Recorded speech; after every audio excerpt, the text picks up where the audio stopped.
I am Eric Tenkar. With me is Bad Mike. Baddest Mike. Yeah.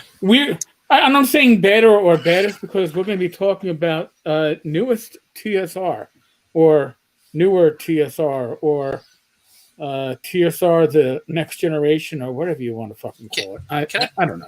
Can I pimp my booze because I've never gotten sponsored yet? Pimp it. I'm tired of. We're not getting sponsored now. So go ahead. You don't think Bullet's gonna? Maybe Bullet will sponsor me. I gotta try something a little different. So I'm gonna try some Bullet tonight because we got some hard ass stuff to talk about. So let's just get a little sip there.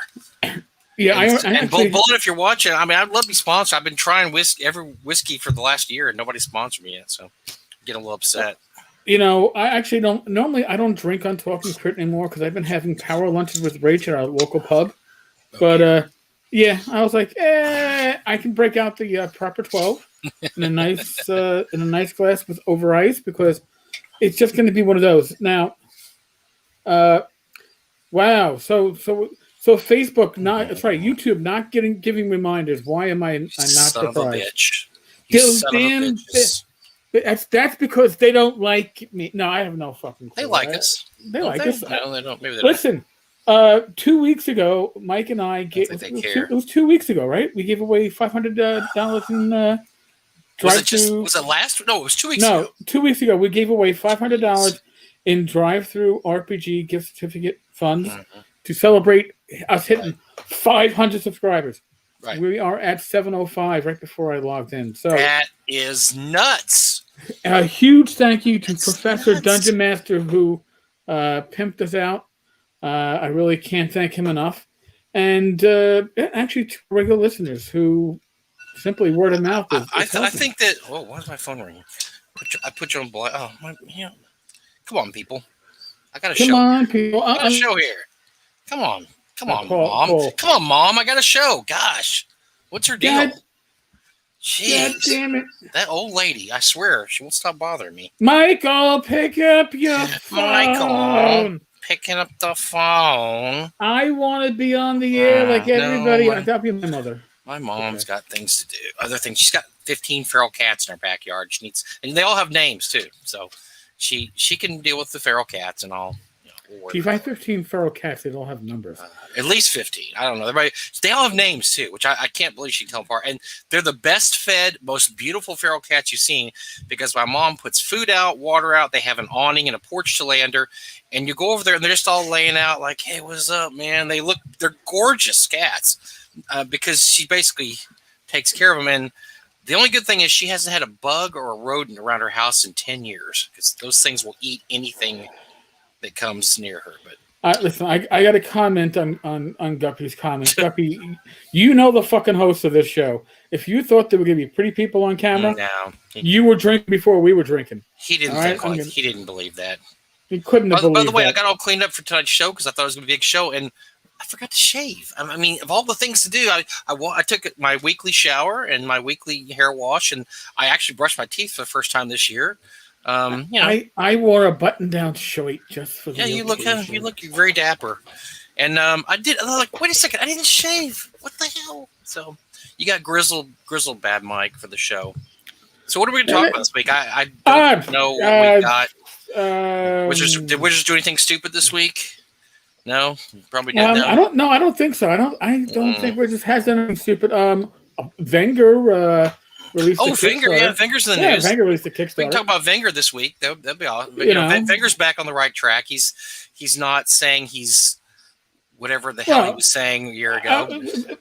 Listen, I think Wenger has refocused on the OSR. He was doing this 05R stick for a while, and it's old school, but he's focusing on old school again, and that's the way it should be. What people are doing, they're already doing bits in our comments. Yes. They're already doing bits. Tenkar's voice is almost like nails on a chalkboard. They have their own show going on. They're doing their bits. Now, depending on what kind of nails and what kind of a chalkboard. And if it's a New York chalkboard, well, maybe it could be.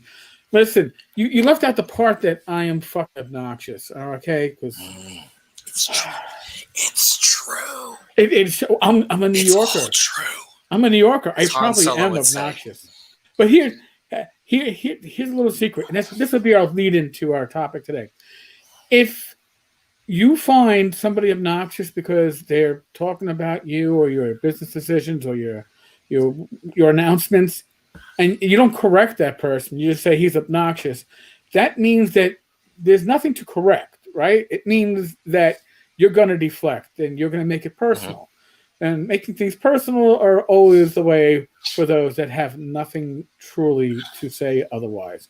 So, to Justin, I'd like to take a sip of Proper 12 before we dive into this deep delve. So we're gonna talk this week. We actually did more show prep than we usually do, which we usually do 0. Oh my God! So we must have did like yesterday. We had stuff going back and forth, and we were talking about this. So we figured this was going to be a very highly watched show once we decide what our topic was. So we decided we're not going to f around.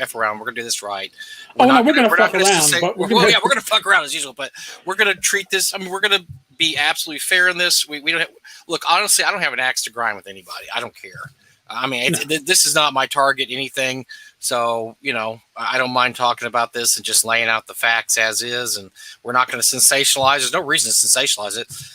If you notice on the Facebook and on the twits and the tweets, we've been very silent because we're letting the people involved hang themselves for their own words. Speak for themselves, folks. Isn't that always the way? Now, just so you know, I will be showing little bits of screenshots and stuff as this episode goes on. I've got a shit ton I'm not going to be showing because we'd be here through like 3 bathroom breaks and some popcorn. So what I will be doing is later on this week, it's not going to be tonight, but later on this week at tenkarstavern.com, I am going to have the dump. The TSR dump. And I'm going to put up all the screenshots that people have given me.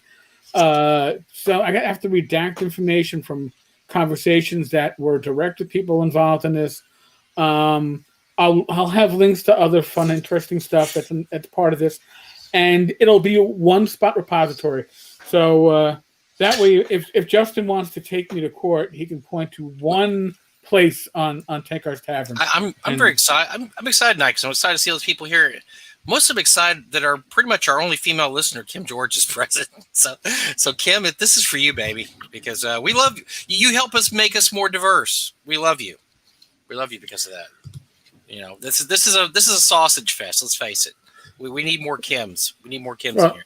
We need more Kims and less Carpios. Oh, sorry, James. Oh, James, sorry about that. Aaron, yes, dude, we got screenshots, dude. We got screenshots. Mm-hmm. We'll take care of everything. And by the way, if we miss anything that you all know of, to email tenkarstavern@gmail.com. Send me screenshots. Listen, I don't identify my sources. That would be bad, right? Because then you don't have sources. I don't even know, and I don't know. He didn't even tell me because that's the kind of closed-lipped. So I mean, he's like Deep Throat in All the President's Men. I mean, he's thank God. I think you're saying I was Deep Throat in the movie Deep Throat, and I was just like, no, he was Deep Throat in All the President's Men, and that we're not going to know until after somebody dies someday exactly who Tenkar was talking to. So that's kind of how this works too. Same thing, same principle. We're this we hold ourselves the same journalistic standard as Woodward and Bernstein. Maybe a little higher. Maybe a little higher than that. Maybe a little bit higher. Just that And hey, for all you know, we're not even wearing pants because you only get us from the chest up. I'm not. That's so awesome. I'm really not. Yeah, see, I'm really not wearing pants. So. Oh yeah. Well, I can't hold mine up because I didn't drop them near here. But actually, I'm wearing those were from another day.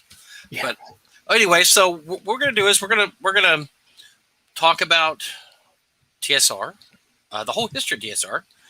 And then when we end the show, we're gonna talk about, because we've seen a lot of, frankly, clueless people online talk about how, man, we're glad that old school gaming's back. No. Oh my God. No. Old school gaming's been back a long time, folks. Right. And here's the thing. Oh, great. TSR is back. Well, what I want you to republish is And I'm seeing this. Yeah. I'm seeing this from people I personally know from North Texas RPG Con. So these are people that are wired in enough to be able to go onto a website and register for an old school con, and kind of theoretically would know what's going on in the old school community. And somehow they think the initials TSR it encompasses all the copyrighted material that was associated with that company. And oh God! Well, we've already looks like we doubled or tripled our female audience, so we're doing something right this week. Yes, boom. Well, don't. Love the ladies. Keep it coming, ladies. Keep it coming. Aaron, that was thanks to Professor Dungeon Master giving a shout out and apparently recognizing my ability to do investigations and interpret statistics and numbers. So otherwise, we're damn lovable. We're damn lovable too. That's part of it. Yeah, my 20 years in law enforcement pretty much come down to looking at trends, tracking numbers, and following up on people like Ken Whitman and other bags of shite. So there you go. It's gonna be a double hit night. So, let's start out by. Well, there's a lot of misconceptions online. We're going to talk about what TSR is, what it isn't, what they own, what they don't own. We're going to start. We didn't really rehearse this, Eric, but I want to go back to 1985. 1985. You know, we got to do those Wayne's World sound effects. You're going back in time when Gary lost control of TSR. And if you have not read an excellent article by one John Peterson, who, by the way, we found out this summer is going to publish a book about Gary and Dave. It's going to be awesome because everything John does is amazing, and it's the research he does is incredible. The article is called "The Ambush at Sheridan Springs." If you have a chance, look this up online. It's how Gary lost control of TSR, and how he was. One day he walks in and he's head of the company, and that day he walks out and he is fired, and he is no longer with the company. And Lorraine Williams is now in charge.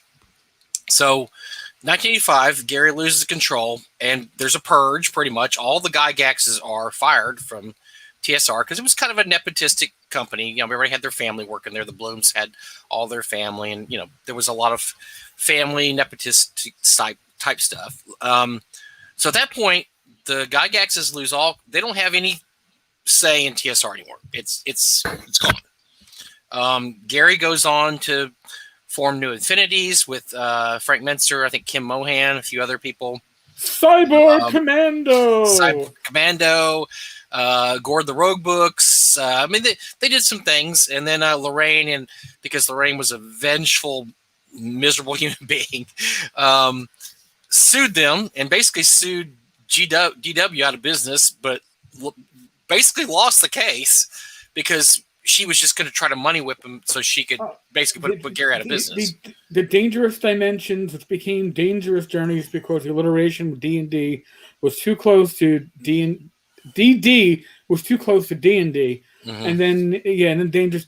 It was a complicated fucking system. So it came out probably not the best. I mean, I don't really know anyone now that plays Dangerous Journeys. It was pretty complicated. It was very complicated, but she killed that. And so Gary, you know, he did his thing. He did his thing for years. Ended up working for Troll Lord Games and all that stuff. And the TSR was held by Lorraine Williams and TSR until she got into money problems in the late 90s. Couldn't pay the printers. So at this point, Peter Atkinson, who was head of WotC, was making money like a Brinks truck was backing up to his garage every day and unloading, you know, Magic was just, it just come out in the early 90s, was huge. And they were making way more money at TSR. And so he offered, and he was always a fan of Dungeons & Dragons, offered to go in. He would pay off all the printing debt and give Lorraine a little whatever for her, whatever trips to Europe. Here's a going away present for you. Here's some money. Get the fuck out of here, Lorraine. And so gave her the money. And then so WotC took over, I think about 97, 98. And they owned all the TSR trademarks at that point. They owned everything. They bought it lock, stock, and barrel. And but not just the trademarks, the copyrights. The copyrights, remember, the intellectual property is where the money was. So that's where the money is. Now, one exception, I'll tell you one exception. What they did not own was Metamorphosis Alpha. Jim Ward has always owned that, and probably will always own that while he's alive. So Jim Ward has always retained his ownership in Metamorphosis Alpha. But that's pretty much the only thing I can think of. Everything, Gangbusters, Star Frontiers, Boot Hill, whatever. It was all lock, stock, and barrel. Went with TSR, Wizards of the Coast. I can't think of anybody that owned. I think Divine Right might have been another one, because I know the Ramen Brothers put that out later, many years later. I think they allowed that to go away also. There were certain parts of their empire they didn't really mind parting with, and I think Metamorphosis Alpha was one of them. Divine Right was another. There may have been others too. I think maybe some of the Tom Wom games. I'm not sure. So things roll along for a while. And what year? Oh, and so if things roll along, and then I think it was 2012, Jason Elliott discovers that the TSR trademark has been left unprotected. And so he buys it, buys the trademark. Now that's all he could buy. That's all you bought. You bought 3 letters TSR, right? I mean, that's Mike, if I buy the 3 letters TSR, don't I get all the IP and copyrights that go along? But why? Clueless internet person. But why? Come on, because it's still all owned by WotC. I want a new Keeper of the Borderlands that isn't published by Goodman Games and the license. I'm sorry, they own all that. They own the title to that. They own the letters B2. They own, Chaos, Caves of Chaos. They own all that. All you got was 3 letters that said TSR. Right, Mark Hunt corrected us. That was it. Gangbusters. Okay, thank you, Mark. Mark would definitely know. Thanks, Mark. That's why. So there were a few properties that escaped the mass, transfer of everything over to WotC. And then Mark's right. Mark would definitely know too. So anyway, so Jason did that. He had a good idea. They put out something called Gygax Magazine, which was run by Ernie and Luke, the sons of Gary. They came out with a new version of Top Secret. Now, Top Secret was owned by WotC TSR. So if you play, it's called Top Secret New World Order for a reason, because they cannot call it Top Secret. They cannot call it Top Secret SI. So they call it Top Secret New World Order. It does not have the same rule system as Top Secret or Top Secret SI, if you've ever played it. Right. Totally different. But it does feature some of the same people that wrote it, Merle and Alan and those guys. And it's a fun game. I haven't played it. My brother's played it. He likes it a lot, but it is not Top Secret as written by TSR. They can't do those rules. Those rules aren't theirs. That still all belongs to WotC. So even though they came out Top Secret New World Order, they couldn't use anything. They couldn't republish Rapid Strike. They couldn't. None of that stuff. Sorry, that stuff's all owned. And this is a good part to throw this in here too. TSR owns all the artwork too. All that stuff is work for hire. So, for instance, the beautiful painting that Janelle Jaquays did on the cover of Dragon Mountain, that really kick-ass red dragon up there, that is owned by WotC. She is not allowed to put out prints of that. She's not. I mean, she can. Well, actually, I take it back. She can put out prints, but she has to have the permission of WotC, because WotC owns that image. She does not own the image. That was a work for hire image. They paid her to create a cover. She created a cover. There it is. I just saw her post about that the other day. Somebody asked where they could get it, and she said she does not own the image. And that's true of pretty much all the artwork that was created. All those guys did work for hire. They did not retain possession of the artwork. As a matter of fact, if you remember, quite a few years ago, I think it's been about 10 years, Jeff D ran a series of Kickstarters where he redid all his art from TSR, because when he left TSR, they threw all Jeff D's art in the trash, which is insane. Yep. And so he recreated that for Kickstarters, which he's allowed to do. He can redraw stuff, and that's what he did. He redraw his the Egyptian pantheon from Deities and Demigods, some of his artwork from the D series, I think. Yep. And because he didn't own any of that, he did not own the original artwork. However, he did own his redos of that, which is pretty smart of Jeff. Jeff's a smart dude. So I got a couple bit, Mike, before you go on. I got a question for you. All right, just gonna throw this out there because of recent events. the cover from Blackmore, right? The cover from Blackmore. Would if I somehow registered that trademark, would that artwork go along with it? Because it's work for hire. No, you have black. So that's another thing too. The Arneson family was allowed to use the IP or use the word Blackmore because they put out several third edition items referring to Blackmore. I am not sure if this was a special deal they had with Arneson. Because everybody knows how this worked out. Arneson and Gary basically co-created D&D. Arneson was pretty much shoved out of the company at a certain point. However, Gary was forced to pay Arneson half of what the profits were. So this is one of the reasons why we have Advanced Dungeons and Dragons, because Arneson was only allowed to get money off something called Dungeons and Dragons. So when Gary created Advanced Dungeons and Dragons, that was something that Arneson was not allowed to have any money off of. And so Arneson was also allowed to make any money off anything called Blackmore, which, if you notice, there's not a lot of Blackmore stuff published besides that one series, the DA series, DA 1, 2, 3, and 4, because once again, they did not want Gary or Dave to share in the profits, which were immense in the 80s. They made a lot of money in the 80s. They made a lot of money in the early 90s too. So First Fantasy Campaign, which was Blackmore, that came out in the 70s. That was published by Judges Guild. I believe that Dave owned he owns the First Fantasy Campaign.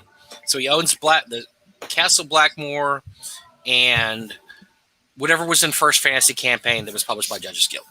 But he did not own anything to do with D&D. He shared the profits, but not own anything. So Blackmore belongs to the Arneson family.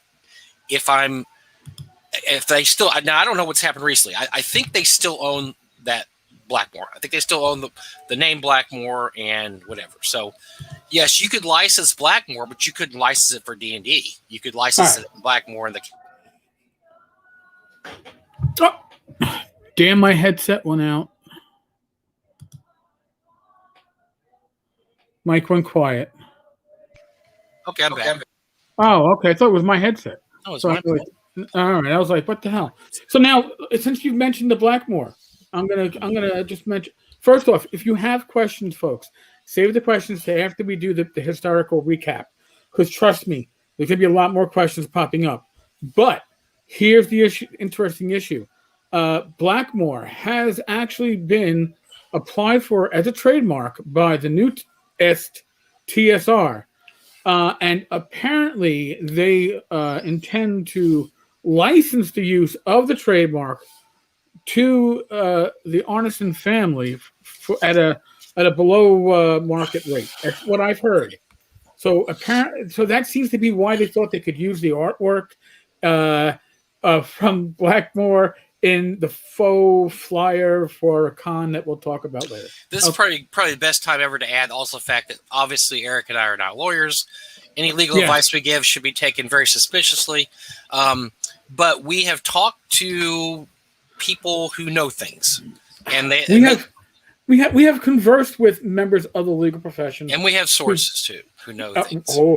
Like I said, folks, there will be a blog post of just links and screen caps and other wonderful stuff. So we're not actually saying that we're not the final authority and stuff. If it comes out tomorrow that something we said was wrong, we're amateurs. We're amateurs commenting on the situation. We're not professionals in any way. Right. Here, I'm going to throw myself under the bus and say I was wrong in the fall when I saw Justin LaNasa trademarking all these visual trademarks of TSR. You know, the Man in the Moon deal and all the other ones, the intricate dragon, medallion, because what he actually had done was recommission the art before he even got the trademark, which I don't know about that. Just curious remark. But so this was new art that was slightly different. But again, back to Mike. Just wanted to throw that in. Back to Mike. Hey, stop drinking and playing with yourself, sorry. Cubans. Or both at the same time. Anyway, so Jason owned the trademark. There was a legal battle with Gale. I think Gygax got up to about 6 magazines, if I'm correct. I think Gygax came out. It was a fun magazine, probably not everybody's cup of tea. There was an adventure in every issue. It was kind of like it just covered all different styles of gaming. There was some old school stuff in there. There was some newer stuff. It just went all over the place. But Gale did as Gale does and decided that she owned the name Gygax. And so what followed was a legal battle between Luke and Ernie, and I guess TSR also, and Gale Gygax. And at the time, I have heard rumors that up to $100,000 was spent on both sides, as they had to hire lawyers, and lawyers did their lawyer thing, and it was a big mess. And at a certain point, I guess Luke and Ernie were like, we're just spending all this money on this magazine. It comes out once every 6 months or whatever. Is this worth it? So they talked to Gale, and I have it on extremely good authority. Gale denies this. I think Gale's lying. I'm just going to say it right now. No, Gale I know denies this, though. But well, tell this, Eric, because you're the more into the Gale stuff. So what did Gale demand of Ernie and Luke? Gale demanded of everybody involved with the company if they wanted to stay on with the company. And I got this from people who did not agree. So I didn't get this from anybody who signed on. But the deal was, if you wanted to publish Gygax magazine, you had to sign basically I forgot it's like an NDA, but it's like a I will never say anything bad about Gale Gygax in print, in video, in person, in my head, in my thoughts, in my words, and what I do, what I fail to do. It's kind of saying a prayer. For perpetuity, right? Forever. You could never until death do you part, and probably not counting her death, your death. So people like Tim Kask, because I will say Tim Kask did not sign this, and Tim and I had talked about this. Tim basically told her where she could fucking step off into. And if you've met Tim, I'm sure you can. It doesn't sound like Tim at all. Oh, wait, it sounds exactly like Tim. Yeah. Yeah. Can you picture the words coming out of Tim's face? I can, and it's making me smile. So now, what you're left with is a Gygax magazine without Gygax. Right, because at that point nobody wanted to sign. Well, I would say nobody. Ernie and Luke and Tim said F it, and they said no, we're not going to sign on that, so we're out.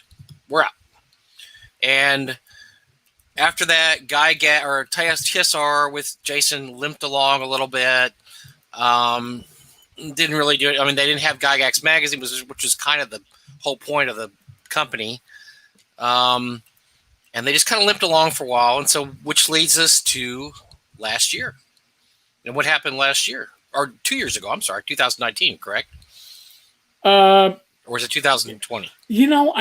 I'll be honest with you, 2020 is like a year that never fucking happened. So you were barely alive in 2020, by the way. So I can see. Yeah. So here's the thing. Well, the first thing that happened is, I'm sorry, you're right. I'm having my 2020 flashbacks.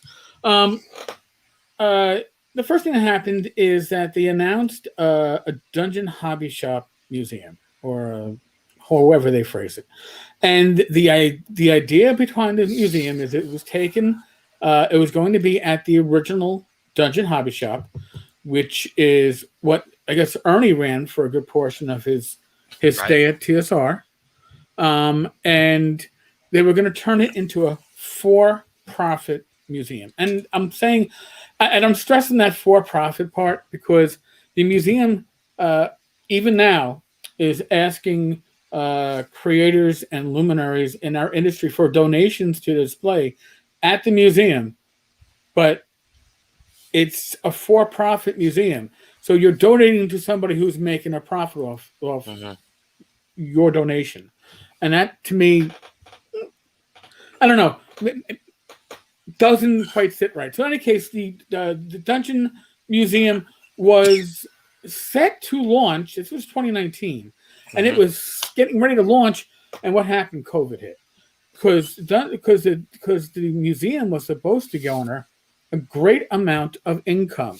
Because it could cost you as much as $1,000 a person to sit down at a table with somebody like Ernie Gygax or I guess Jim Ward or somebody that level for a game.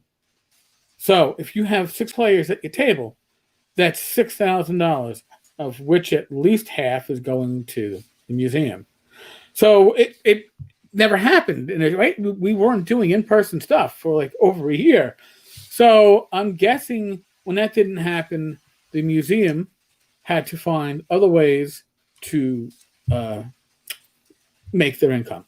Again, we're working on some assumptions here, but what is true is that the museum was pretty much mass producing tchotchkes with the TSR classic logos on it before they had fully secured the TSR trademark, because their workaround was, we are going to get a state trademark in Wisconsin. State trademarks are only good within the state, and they superseded by a federal one, but the federal one takes longer to get and could have been fought by what I'm going to call new TSR. We'll call this newest TSR. New TSR, Gygax Magazine, Top Secret New World Order, could have fought it because although they didn't file the registration, it was still in use. Their trademark, right? Top Secret is still available in PDF on drive-through. Heck, it's free. If you haven't grabbed a copy, grab a copy. Now is the case to do it. So, long story made shorter. TSR Jason basically didn't file on time, lost TSR, and that's where our present owners come in of the TSR logo and 3 letters, T and S and R. And before they started announcing all these new projects and other stuff, one of the interesting things that they announced was that they were going to license TSR as a logo, as a brand, to other publishers to use. So, in other words, they understood the value of nostalgia in our corner of the universe, and were looking to. And I don't know the fees. Obviously, I wasn't looking to license any of that. I don't know anybody who did, but the offer was put out there. So that, to me, that the $1,000 a seat warning sign warnings was a warning sign. You could join the museum at different levels, and on a day or I guess a year, and you could join at a level where you would get admission and a cup of coffee, which I thought was, I don't know, I hope it was Starbucks, but it's probably like probably just what it's Folgers. So how okay, Dungeon Hobbies at Museum, it's cool, and if you don't want to go, don't pay. I mean, it's money's in there, pay pay or don't pay, whatever you want to do.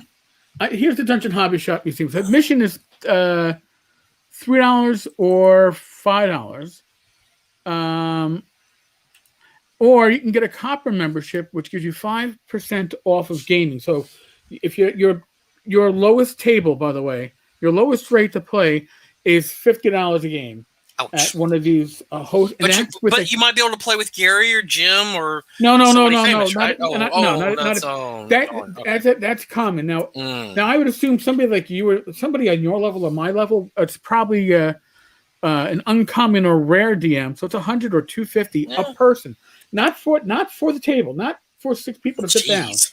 It's per person. So I wish I could make that much. I don't think I've made that much. Right. So now here's the deal, and this is where I kind of went, okay, commissions don't start kicking in. Now commissions are for the person running the game until you hit very rare, and a very rare DM gets a 15% commission. Ooh. So they're $500 ahead. So if you somehow snag 6 people to play at your table, that's $3,000. As a GM, you're making $450. But what's actually being made by the hobby shop? Everything else goes to the hobby shop. Everything else. Wow. Goes to So the you're hobby doing shop. the hard work, and you're actually the name, but you're only going to make $300 or $400, while the hobby shop's going to make like $2,000 or whatever. Yeah. 2,500. That's a little rough. At least they can split it, you would think, but. Well, Whatever they want to do. I'm not paying for it. So I don't know what difference between unique and legendary besides $250 a head, but we'll go to the legendary dungeon master. That's $1,000 a head. Okay, we're gonna say that's Ernie. I'm gonna guess that's Ernie. Ernie's got to be Ernie, right? You're gonna play with Ernie. Ernie or Jim. Jim Ward. Probably and again, we'll say 6-person table.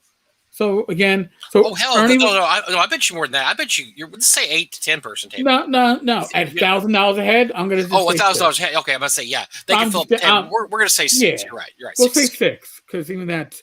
Yeah. So that's $6,000. Ernie would get 25%. He get $1,500. That's pretty damn good, right? But the museum's getting $4,500. Jeez, and all they did was give you a table and a place to game too. So if they could, again, why wouldn't Ernie just cut the middleman out and say, "Come to my house, and you can pay me $500 a piece, all 60, and I can make $3,000."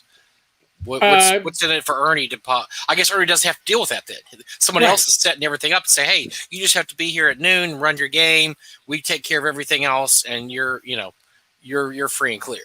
It's a bucket list item for folks that are going to be doing this. I would guess, because I can't see any other reason for it. Now, you have memberships, and I mean, all right, if I was, I don't know, Guppy, and I had money to burn, but maybe I would invest in a Mithril membership where I get 30% off gaming and free admission, free swag from the gift shop. So here's a trinket, and free D8 Dungeon Hobby Shop admission. Here's some rewrapped dice that you get at Dollar Tree, and here's some rewrapped dice at Dollar Tree that we bought from Dollar Tree. We put in a package that says TSR on it, and we resold the dollar dice at Dollar Tree for $25. I'm going to show you folks. Hey, look at those dice. That's weird. They look exactly like the ones at Dollar Tree. They look like the Dollar Tree dice. I bought a case of 24, a box of 24 for $24 plus tax, and I think $3 shipping. Really familiar, yeah. So get these great retro TSR. But it says TSR dice on there, Eric. That must mean these are the same dice they used to use at TSR, right? These are exact same. Oh wait, no, they're not. No, because those are the white. Those are the ones that broke apart when you rolled them. They all fell to pieces. No. Yeah, these are quality dice. And listen, you got to love the comment, by the way. People sure do love the dice, or maybe it's the packaging.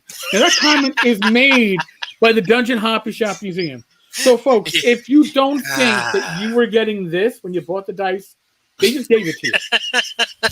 So they took Dollar Tree dice. They put a TSR, not really logo because it's a redrawn logo, and they stapled it in there, and they charged how much for them? I don't even want to know. It's going to make me depressed. I don't know because I couldn't find them on the site. I'm too depressed. I looked. I did actually look, and I don't believe these are from the end of May. We're just past the middle of June. So anyway, I didn't mean to derail you. I just thought that was funny. No. I was like, the dice. We got the dice. I got to show the dice. Oh my gosh. So you have these memberships. So you have the memberships. Yes. And I told you my son would call. Oh yeah, well, because your son and my mom probably talk to each other, going, "Let's bother them during their show." And right, yeah. Now, by the way, if you were a TSR employee and can prove your bona fides, you get free admission, along with Dragon Magazine employees, but not Dungeon, I guess. Oh, well, fuck Dungeon, yeah, and Adamantite membership can only be bestowed upon the most worthy. Oh. How do you get that? I'm interested. I don't know, but maybe you do a favor. You bury a body for the guys, and I don't know what's happened with Kurt. I don't know. We had to. A Wizards of the Coast employee came by the store. We had to. I'm sorry. So who owned? So this was all. Justin owned it this time, correct? Yeah, Justin. So he started this. And Justin is an entrepreneur. Okay, he owns a Museum of the Oddities, I believe, in North Carolina, South Carolina. He's a self-made man. Yeah. Owns a tattoo parlor, tattoo artist. No, three tattoo parlors. He's entrepreneur, very, very entrepreneurial. In North Carolina, correct? North Carolina? I believe it's North Carolina. Yeah. Yes. And so he's, I don't know his bona fides for old school D&D or why he was interested in TSR. I'm going to tell you why he's interested in TSR. Because, by the way, I have another clip. Talk to me. Oh, tell me why. So this was a conversation he had with somebody on Facebook, and the person had been talking about, hey, I'd like to help out at the museum. And then it was like later on in the conversation, weeks later, it's like, hey, my wife's taking a job elsewhere. I won't be able to help, but I do plan on coming back to the area once a month or so. And Justin's answer was, that sucks, but go where the money is. I know that's why I'm here. Okay. He's not wrong. I mean, because he's obviously not wrong. Yeah, because he's making some big bucks after this. He's not wrong. His aim is to make big bucks, and that's for sure. He's an entrepreneur. He's run for office several times. He ran for Congress. No, when he first ran for? But 2007 he ran for. I think he's had a number of times. City councilman. I can't remember. Hold on a second. Earlier a year ago, this article was from February 2020, February 24th. Video of women wrestling in grit sparks feud between North Carolina primary election candidates. Two North Carolina House candidates are at odds over a video that appears to show two women wrestling in grits. So the incumbent, Representative Ted Davis, District 19, in the North Carolina House of Representatives, ran an advertisement that includes a clip from the YouTube channel of a Wilmington tattoo shop owner. Wilmington tattoo shop owned by Justin LaNasa. Now, Justin is the one that filed for all the trademarks, which have now been transferred over, mostly, I believe, to TSR Incorporated. Justin was, you know what? I could explain the video, but it wouldn't do any justice. So I'm going to have to show the video. Hold on a second. And I got to turn my headset off because otherwise you don't hear shit. And you got to hear shit because this is comedy gold, folks. This is comedy gold. All right. So. Work hard. You deserve a promotion. But some employers see things differently. Take Justin LaNasa. He exploits his female employees, making them wrestle in a pool of grits to earn a promotion. Hard to believe, but true. Here's the actual footage, narrated by Justin himself. Look at him go. Yeah. All right, it's over. A little on one. All employees deserve better, and Republicans in New Hanover County deserve better. Click the link to see for yourself. I have a couple things to add here. Whatever happened to wrestling in Jello or mud? What's with grits? I mean, Jello and mud are classics. That is absolute classic stuff. I don't get the grits. That doesn't make any sense. I don't know either.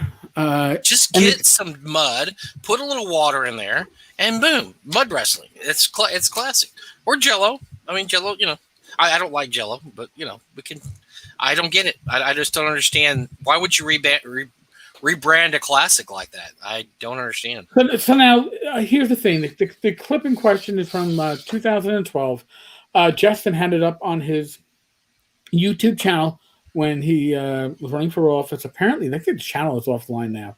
You can't even find it. A lot of stuff's offline, yes. Yeah. Now, last year, when all this TSR stuff was hitting the fan, when I say hitting the fan, when I found out about it, and I was like, dude, you can't. Again, I will say I was wrong, but Justin didn't tell me why I was wrong. He didn't explain that the artwork was recommissioned and it was faux trademarks. But when this was going on, and I was discussing that with LaNasa, he would show me, oh, well, you only have 200 YouTube videos, not videos, followers, subscribers. I've got 3,500. It's like we're not having a penis measuring contest, dude, about subscribers. You probably were. You just know. Well, if we are, I'll just say look at Tenkar's Tavern and where it places on Alexa and where your museum does. But that's neither here nor there. So and now I'm going to make a comment, folks, that is based on personal experience. It's not something that we're going to show a screenshot to. From my dealings with Jason, I can say with me, he attempted to intimidate and bully, I would assume, because that has been successful in his past, but not actually deal with any of the questions that were being brought forward. Why is that? Because if you shut up those that are dissenting, then there's no dissenting, and therefore your narrative goes through. If you know me, I had somebody threaten to punch me in the throat if they ever saw me face to face. But that would mean that Gareth would have to get out of his chair. Then we had, or his cat didn't die that weekend. That's a dicey. Well, yeah, because then dicey proposition. Yes, he might have given me allergies. Mm-hmm. So what would? So now here's something else I'm going to bring up. Like I said, folks, I have lots of these screenshots. So this guy Sean over on Facebook says they keep deleting my remarks, asking for a verification of the license of Star Frontiers, which we'll get to in a second. I certainly won't give any money to them unless they can prove their legitimacy. So again, what do? They block, they remove dissenting voices. I have another one that I just somebody dared to ask questions, and here we go. I want to share this before we move on. Joe, how many attendees can even fit in a horticultural hall? I always assume no more than a couple hundred. By the way, it's listing in marriages or wedding ceremonies at 160 peeps. So you're probably around max, generously speaking, 150, 160 peeps. So what does Justin respond? The list just grows. Bye-bye, Joe Procopio. Lights are on, which means Joe, bye-bye. Another ban. He was banning lots of people, either as himself or as the Dungeon Hobby Shop, for asking questions. So, I don't know. Well, so far we haven't given an opinion on anything because everything we've shown you has been stuff we've taken off the internet. We haven't made up anything. Nothing's made up or whatever. This is all just what's happened. We're just giving you what happened here. We're not giving any what we think. I mean, we'll probably give you what we think a little later, but right now this is just all what we know, what we say. I mean, I don't. Do you have anything against Ernie? I don't have anything against Ernie. I think Ernie's no. Look, Ernie's he gets some bad deals, but you know what? He didn't spend the Memorial Tune money, which I'll always thank him for. That's amazing. Amazing that he didn't. If you know Kickstarters, that's unbelievable that the money wasn't spent on the Memorial Tune. And here's the thing. Him and Benoit were getting criticism for a while, and people were saying that the money was spent on medical expenses, and Ernie had legitimate medical expenses. And my first Gary Con, Ernie sought me out and said, hey, can you sit down for an hour or so? We did. We sat down privately, just two of us. And he showed me the bank statement from the same freaking month showing the money was still there. And that's an amazing rarity. And it was also an acknowledgement that this is kind of like what I do. I was a trained investigator when I was in law enforcement, when I was a cop. I supervised investigators. And, what you do is, yes, you pull on the evidence. And telling me you have the money and it's not gone, it was a huge bit of evidence. So we have nothing against Ernie. We have nothing against Jim Ward or Jeff Leeson or any of the people associated. Honestly, I don't have anything against LaNasa. I mean, he hasn't done anything to me. I don't, he's free to market his company however he sees fit to market his company. But the reason we're doing this show is because the last couple weeks have been pretty crazy because of what he owns and what he is implying he owns and what is he is insinuating will come about this. And so this all kind of came about because in the last couple weeks, all the old school game sites online have been spammed with TSR Games is back. Yes. Oh, TSR is back. It's back, baby. And under new management and that's it. We're just saying that TSR Games is back. That's pretty much all they say. Is TSR Games back. And that's the press release that was up TSR Games is back. The studio behind the original Dungeons and Dragons has returned to Lake Geneva, Wisconsin, under the guidance of Gary Gygax Jr. with the help of Wonderfilled. And by the way, if you're going to choose a name for your company, Wonderfilled is probably not the name. No. It's Wonderfilled, but all right. So what Talking is this? Crit's awesome. Talking Crit's Yes. a great name. Yes, that was you. Wonderfield, no. So here, and I know we went over this before, but not everybody was watching. So I'm going to go over this a little bit right now. I am thrilled to be part of this next generation of gaming and hope that you all find it cut the same cloth. I'm trying to read it as it's written, as all my old TSR experiences as we forge a new TSR games. So Gygax, continuing, thanks to the vision of CEO Justin LaNasa and the help of Wonderfield, we're bringing TSR back home to Lake Geneva. It really means so much to me. By the way, I don't think anybody living or dead ever said those words just like that, but we'll go with it because it's part of a press release. Now, this was pointed out, and I'm going to give credit where credit is due, and I don't normally give credit to N-World, but somebody in the N-World thread before it was shut down pointed this out, and I thought it was brilliant. I'm going to give you two sentences which both independently hold true, but when put together, make an image that is totally inaccurate, but you probably know somebody in your gaming group that's going to hear these two sentences together and go, awesome, D&D is home. Dungeons & Dragons is back with the right publisher. Ready? TSR was behind the original Dungeons & Dragons, first released in 1974. Now a worldwide phenomenon owned by Hasbro in its fifth and most popular edition yet. That is an honest-to-God, truthful statement. Has nothing to do with what follows. The team includes Justin LaNasa, CEO, Ernest G. Gygax Jr., EVP, Jeff R. Leeson, COO, and Stephen E. Deinhardt. Deinhardt is Wonderfilled. And by the way, we had to look this one up. CCO is Chief Compliance Officer. Too many chiefs. To me, in a way. Well, everybody involved is the chief. Do they have employees? Yeah, well, Ernie is the Ernie is only an executive vice president. Everybody else is a chief. Yeah, but Ernie's the big name here. Come on. Just so you know, LaNasa is a visionary. So we don't just say it once in this.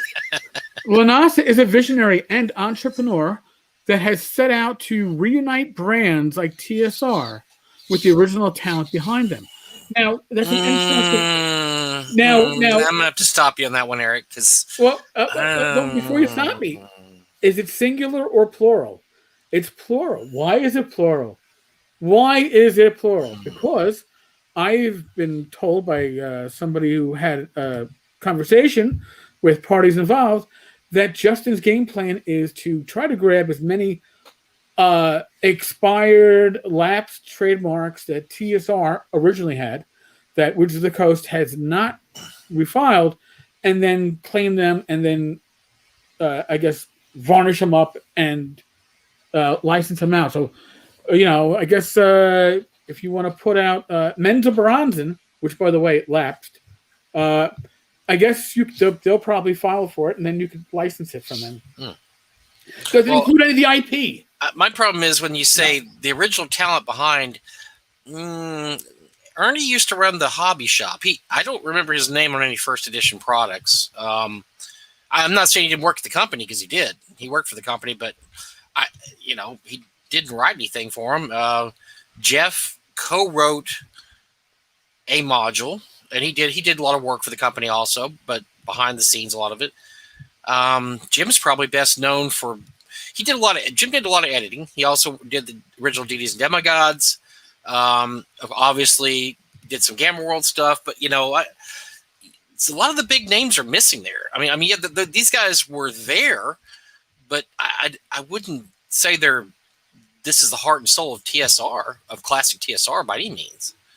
I don't see Zeb Cook's name on there, Steve Winter, Gary Gygax. Obviously Gary's passed away, so that's, I don't know. It just that struck me the wrong way when I first read it, because I'm thinking this isn't the original TSR. This is, these are people that worked at TSR in the late 70s, early 80s, but Right. they didn't create anything of significance. Ernie was I hate not- to say it, I don't want to be an asshole, but that's true. They did not create anything of lasting significance. I mean, Frank Menser did. Tim Cass did. I mean, a lot of these guys did. I mean, but these guys didn't really. And so, I mean, it's, I guess, just one way of saying, we have people that used to work at TSR that work here. That's one way of putting it. But saying that you have the original talent behind TSR, I think, is just a little misleading. But in addition, sorry. It was with great pride that we've managed to secure the TSR brand, born here originally in 1973, and brought back to the people who created this new form of game that changed the world. Nobody that's listed above created this game. No. They did not. Did Ernie participate in it? Yes. Mm-hmm. They were all there. They were certainly all there. Well, LaNasa wasn't. No, except for LaNasa and Dinehart. But everybody else, they were there. They were all there. But are they more significant than, I don't know, Bruce Hurd or Merle Rasmussen? I mean, no, they're not. I mean, God help. I mean, look, I have nothing bad to say about Ernie at all. But he by his own admission, he was not paying attention a lot in the 80s. If I don't even want to get more detail on that, but you can read it on his site. He talked about it last year. He was not very engaged. Let's just put it nicely like that. And so, he ran the hobby shop. Hobby Shop Dungeon, which we still haven't seen ever. Marmoro Tomb, which is going to come out by Trollhorde Games. But, Jeff did stuff earlier. Jeff's a nice guy. I mean, these are all nice guys. Jim obviously has made his mark in the hobby. But no, none of these people were essential cogs in this machine that was TSR that was just printing money in 1984. Yeah, and I hate to say it, that's what this is this is a lot of hype. And what you're seeing when people read these, like a PR announcement like this, and the statements that I've been hearing on Facebook, oh, thank God that D&D is back home. Oh, great. That's great. So painful to read that shit. It really is painful. It's just ignorance. And I feel bad because if I was out of the hobby for the last 40 years, I might not know that either. I might not have any clue. I saw people saying, oh, great, the Gygax brothers have control of D&D again. And I'm just thinking, no, you had to be in a hole that's a 35-year-old hole you had to be in to not know that the Gygaxes have nothing to do with D&D since 1985. And they probably won't either unless they go to work for WotC as, in some capacity, because WotC still owns that. So what they own is they own the letters TSR. So so they had something that they called TSR Con, using the artwork from Blackmore. Hold on. Oh, I'm getting ahead of myself there. Yeah. No. I just want to make sure I have it. Yeah. TSR Con 2022 at the Horticultural Hall, Lake Geneva, Wisconsin. Event date TBT. To be terminated. To be tickled. To be tickled. Woohoo! Tickled me. Tickle me, Elmo. Not yet. No. And then, by the way, that is one issue that Eric and I found with a lot of these things. That they really, this is why you hire somebody with an English degree or a history degree or a journalism degree, because they go over copy like this and they tell you when words are misspelled or you use the wrong word or the word placement's terrible.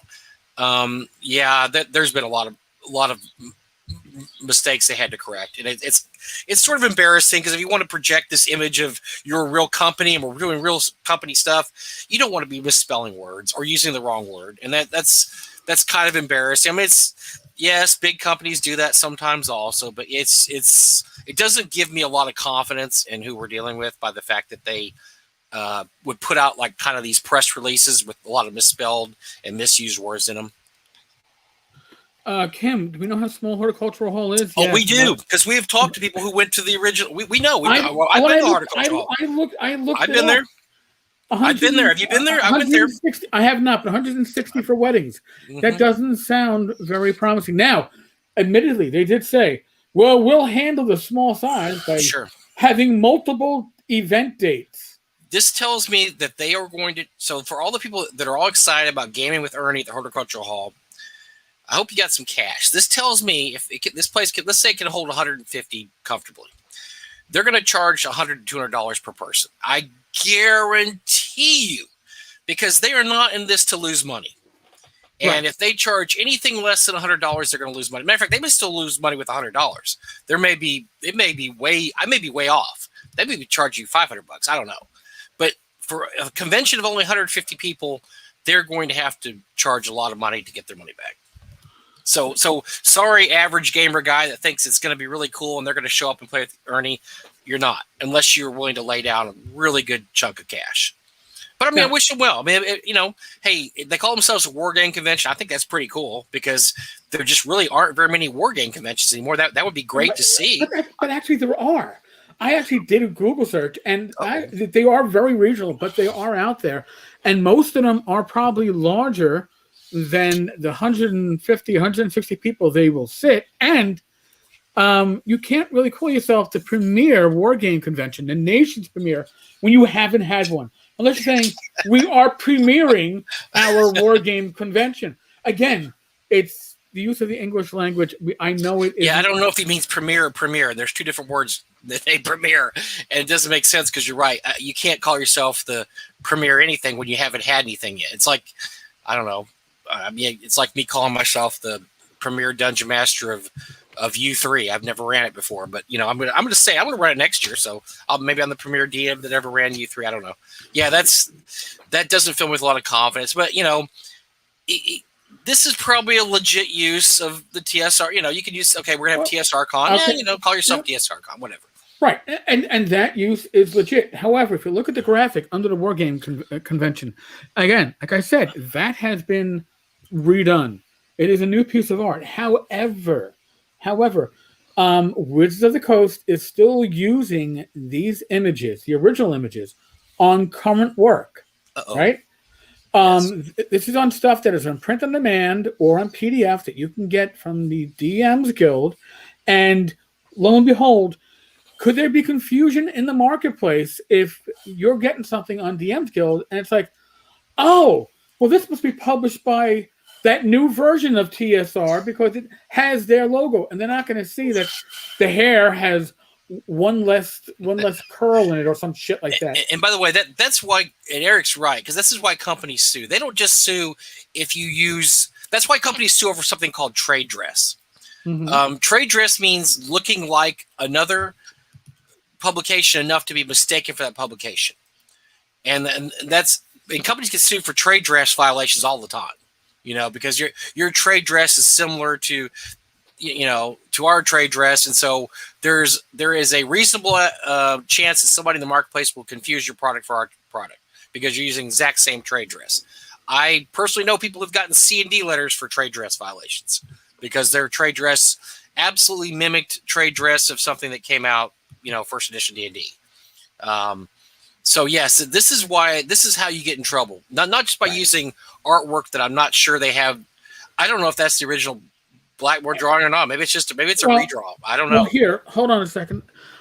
Let me go to the video. Well, not the videotape. Let me go to the screen captures, and I'll try to put something up here on the screen. Let's see if I can make it big enough. That's what she said. All right. So this is the original Greg Bell Lizard Man. Well, no, it isn't. So this is from last June 12th. And at that point, Justin LaNasa was already commissioning new artwork to replicate the old artwork. So now I'm going to conjecture right now. All right. This is conjecture. I can't say that I can prove this. If I was bringing a case to trial as an investigator, I would be like, listen to the ADA. This is a possibility. I haven't been able to prove it. But, okay. I think that initially the idea was we were going to redo these images so we can make museum tchotchkes. Mm-hmm. Okay? Only problem is the museum wasn't doing anything, right? Because nobody was going to the museum during COVID. So, if you're not going to the museum during COVID, how else are you going to make? Well, let's license these trademarks that we invested money in. We can't sell tchotchkes. And I believe that is going to be an underlying issue. If anybody out there, I mean, and I'm not suggesting this, but I'm just saying, if anybody out there licenses one of these TSR logos that replicate almost exactly the original TSR logos and publishes under it, I would fully expect the full might of Hasbro's legal team to come down. I don't think that Hasbro would have cared about tchotchkes. I think they would have been like, whatever. It's not infringing. Tchotchkes are not going to take away our sales. It's not going to confuse the market. Well, I have two things to bring up. First of all, the problem with defending stuff like this is if you let too many little things go, it hurts your case in future cases. And you can say, oh, it's just this, and it's not going to bother anybody. It's just this, not going to bother anybody. Ask Marion Zimmer Bradley what happened when she let people write in the world of Darkover. And, it's just a short story. Just a short story about Darkover, short story about Darkover. Court ruled against her that she did not own those parts of Darkover anymore because she allowed people to write in that. So that's one case. I'll tell you another case. I personally know of somebody who reprinted a tournament module. I'm not going to name any names. I'm not going to name the convention that did this. They didn't know what the fuck they were doing. I'll just tell you that. It was us. But we reprinted a module, and we asked permission of WotC. We didn't get any word back. So we did it and did not sell them, but gave them away for a donation. We did not get a C&D, but we did get a phone call from WotC that said, please don't do it again. So they were very nice about it because it was only something that was 100 copies. It wasn't like we were flooding the market and making tons of money. They just said, please do not do this again. This is really, we can't let you do it. So I would be shocked if they weren't at least going to get a phone call saying, please don't do this again, because we got one and we only published 100 copies of our module. And here's the thing. And let's put the cards on the table here. Everything that is being done right now. By the way, the reason why you get all this recent stuff from TSR is that the trademarks were recently approved. All right, so all of a sudden it's like, oh well, all this stuff that we wanted to announce, we can now announce, and as opposed to letting it trickle out like once a month, you're getting it all out at once. And the issue is, I believe, and I'm saying this because all these press releases are coming under Wonderfield Incorporated press release place at PR.com, which just does press releases. I mean, that's a hell of a website to have. This is all. So, like I said, this was kind of trundling along in 2020. This just hit like 2 weeks ago, where this just blew up because they've announced the TSR thing. They announced it. They started a new TSR page on Facebook. They announced the TSR Con, and then the latest thing is they announced that they have bought the name Star Frontiers. Right. Which once again doesn't. If you buy the name Star Frontiers, it doesn't mean you can use Vrust, or you can use the rule sets, or you can use the original Elmore artwork. Hold on a second. Hold on. Before you stop that, because listen, according to Justin. Okay, happy to announce that in addition to our flagship New World, and I'm saying Justin because I'm assuming Justin's the one publishing as TSR, but it could be anybody just from the executive team. Happy to announce that in addition to our flagship New World and Game System by James M. Ward and Dinehart, Giant Lands, we'll get into Giant Lands in a minute because I know people are dying to hear about Giant Lands. Oh, dear.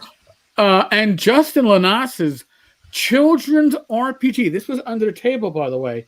I think a lot of us missed this, including me. Tails and Tots. Now, would you want the individual who had two of his female tattoo parlor employees wrestling in breakfast cereal, right? Warm breakfast cereal, but breakfast cereal nonetheless, for a promotion? Would you want that individual writing a game for your tot to play? No, because he did not make them wrestle in Jello or mud. So I'm very suspect that he's or rutabaga. He's not very traditional. I'm not seeing very much tradition. Listen, I'm seeing a lot of newfangled thinking here. I don't like. My father eats grits. We're up in the. I don't know why he ever liked grits. I was like, Pop, you still have teeth. What the hell are you eating grits for? I live in the South. There's grits or. I know. But here's the thing. So we'll go beyond that. Our next internal project, Star Frontiers, a reboot of the original. Now, when we say not a reimagining, it's a reboot of the original. It's not we're going to put our own science fiction game with Star Frontiers as the name.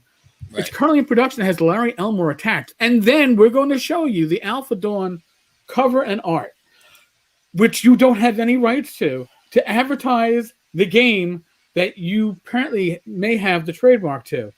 We shall see what we shall see. But again, why are we announcing all these games? None of them are out yet. None of them. We have not. That's a very common theme, is that this is all built on dreams and wishes. And that's one thing that is a little skeevy about this. Is just that he's announced all these things that are going to happen, but he has a 2-year outstanding Kickstarter that's a year late delivery. And there's just not a lot of product. There's no product here. There's nothing been published yet. There's a lot of talk about what could be published, but talk's cheap, right? I mean, here, let me give you a little insight from Ernie on this on Giant Lands. We'll just do the Giant Lands part. In response, Stephen Deinhardt has a verbal agreement to produce Giant Lands as a TSR product. Sadly, the Kickstarter version has not been approved by the museum and won't be until we have a chance to test it more, and then polish it, hopefully preventing the need for errata sheets, unlike so many of our products back in the 70s. Now, I hope when he's saying our products back in the 70s, I hope what he's really saying is the hobby in general, because this is not the same TSR, so you can't be claiming that those products were yours, because that would be muddying the marketplace. In any case, I enjoy the feel that anything may occur that Jim Ward creates of the premise of Stefan. Many other people are in some creative discussions with the museum to generate new material, but there's more. Stefan is not real good on handling pressure. Now, I'm sorry. That's Giant Lands could be TSR's first RPG product that echoes back to days past. Mm-hmm. Mike, by the way, what's the hook of this project? Come on, we've discussed it. What's the big hook? Of which project? Giant Lands. What's the big hook? What's the selling point that makes you think old school? Well, it's got Elmore artwork, right? It's got Jim Ward.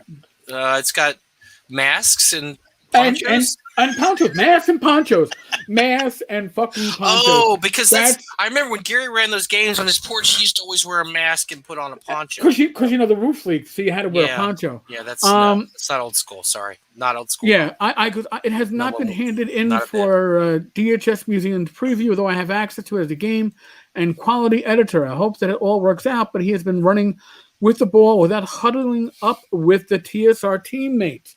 So, already we have Deinhardt effectively being thrown under the bus moments after he has joined TSR.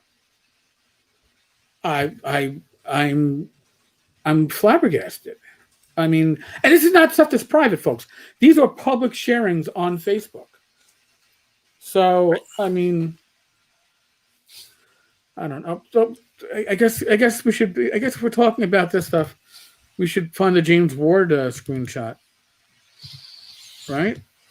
Yeah, because James Ward, who is ostensibly wrote Giant Lands, is ostensibly part of this. He doesn't really know what's going on either. Apparently, he's kind of like, oh, geez. And folks, I will be putting all this stuff up on the blog site, tankarstavern.com, later on this week. So you can all have a place where you can go and catch. And listen, I'm going to put it right now. If you have a blog, if you have a YouTube channel, anything that I put up on the Tavern in regard to this, you are free to use. All right. So it'd be nice if you give me a shout out if you do, but whatever, it's out there. James M. Ward, TSR relaunch. At the present time, I know little or nothing about the relaunch of TSR. Right now, I don't see how anyone could pick up where the old company left off. Yes, it's a name with some logos. That is all I know. Yeah, I know. That's just trying to take a drink. So he wrote, he wrote Giantlands, but he is not privy to what they're doing with Giantlands right now. And by the way, look, like I said before, I know if you've been out of the hobby for 20, 30 years, you don't really know what's going on.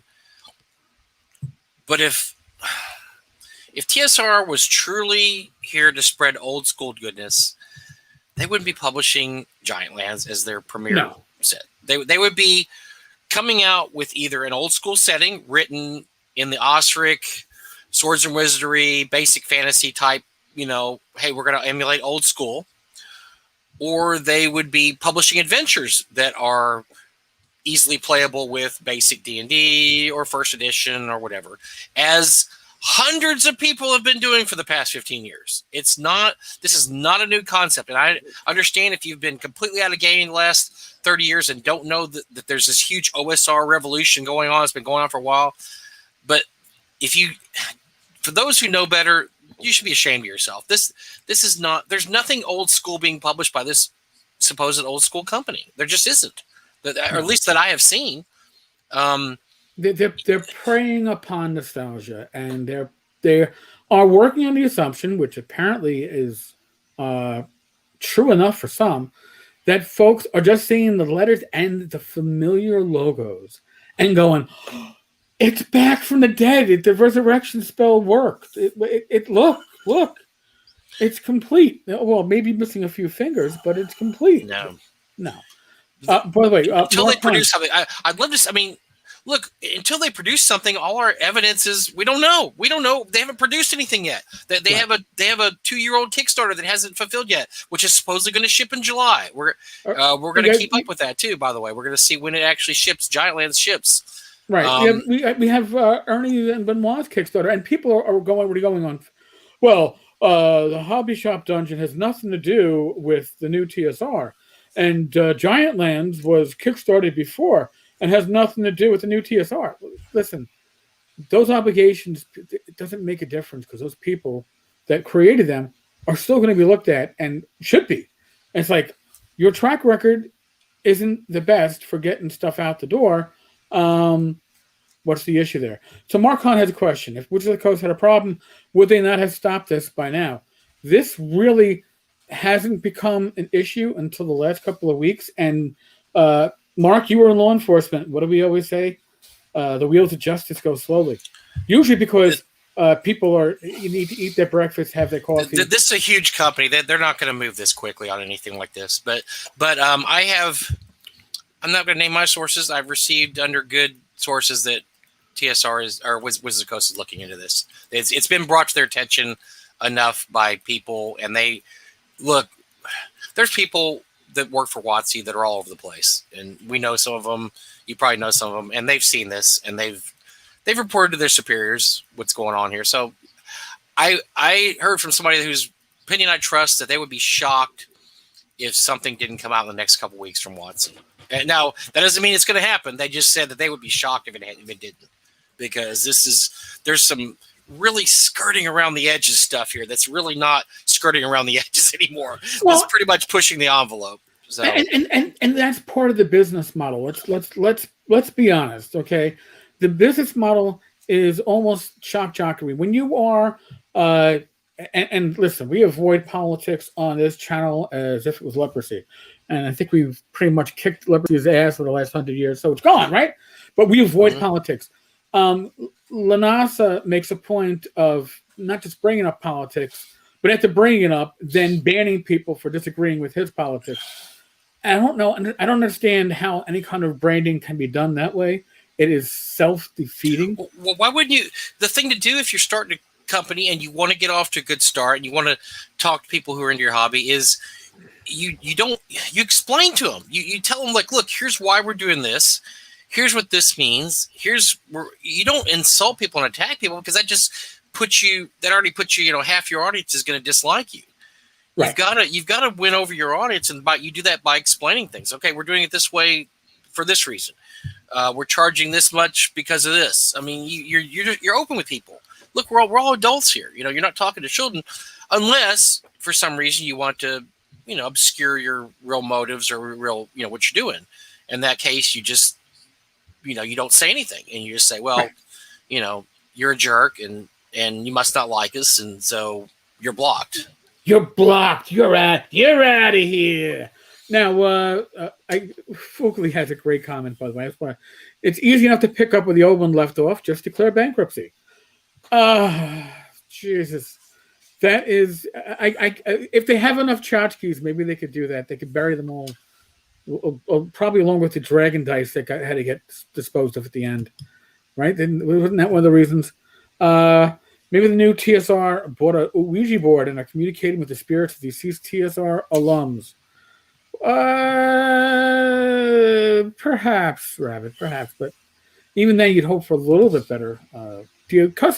Listen, one of the complaints I remember as a college student was that TSR really didn't like its fans. They just liked to sell to them, and that we would hear at conventions. So I don't know if that is what's going on here. Maybe it is. Maybe it is a resurrection of that. Titanic sinking royally. See, we're catching up on comments here. Let's see.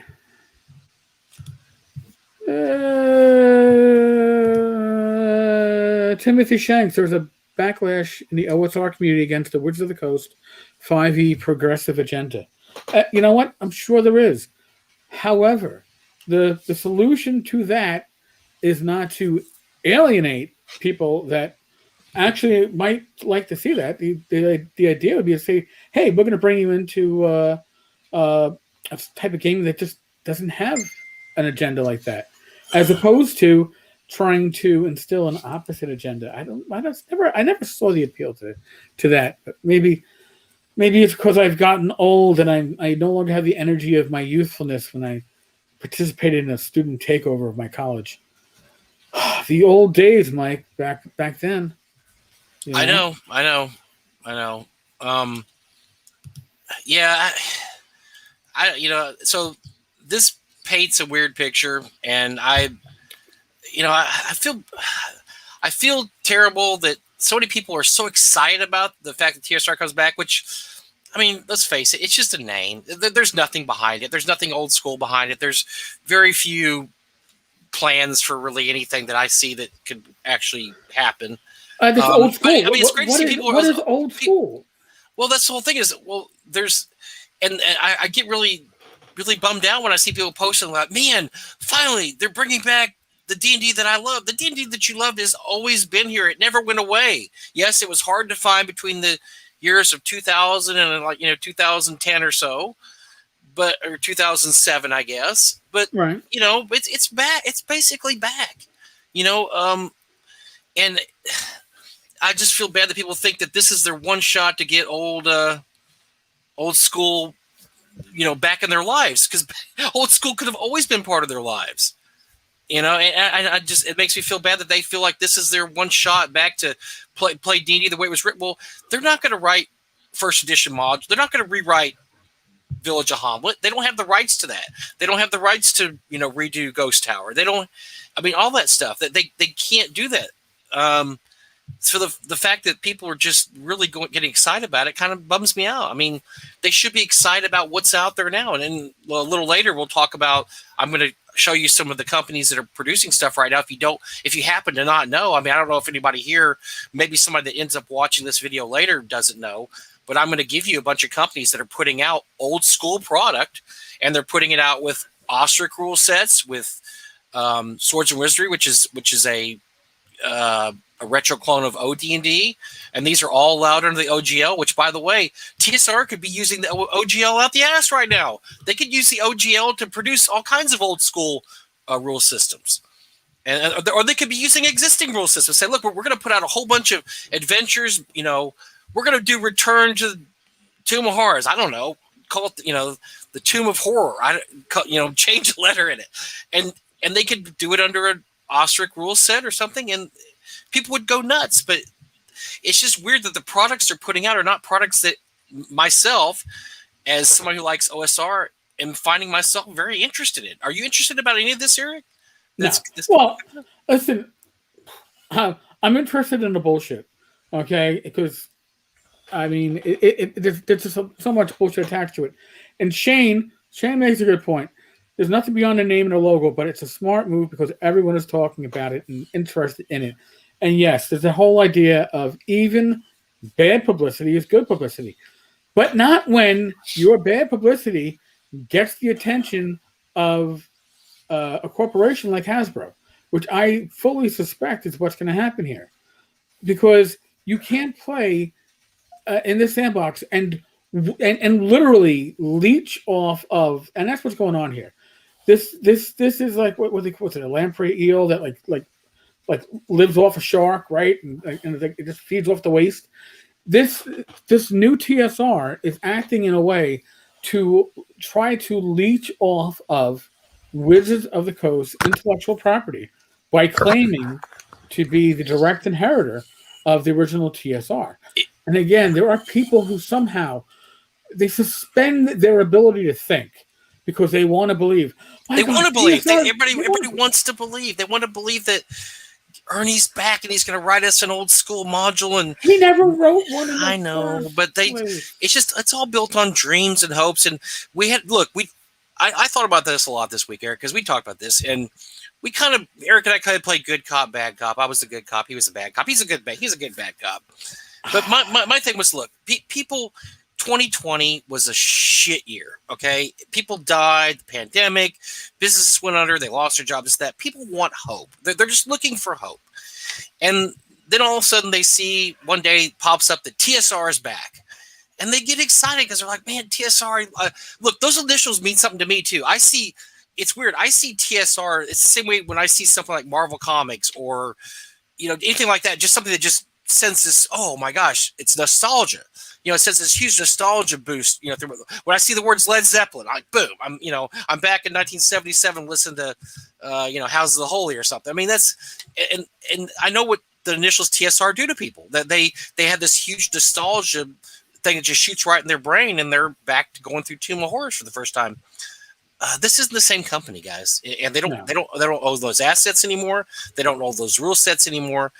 Nostalgia is great, but I think people are wanting to do way more than they're able to do. I mean, not just that they're not. Look, I'll give LaNasa one thing. He's not saying they're going to do anything.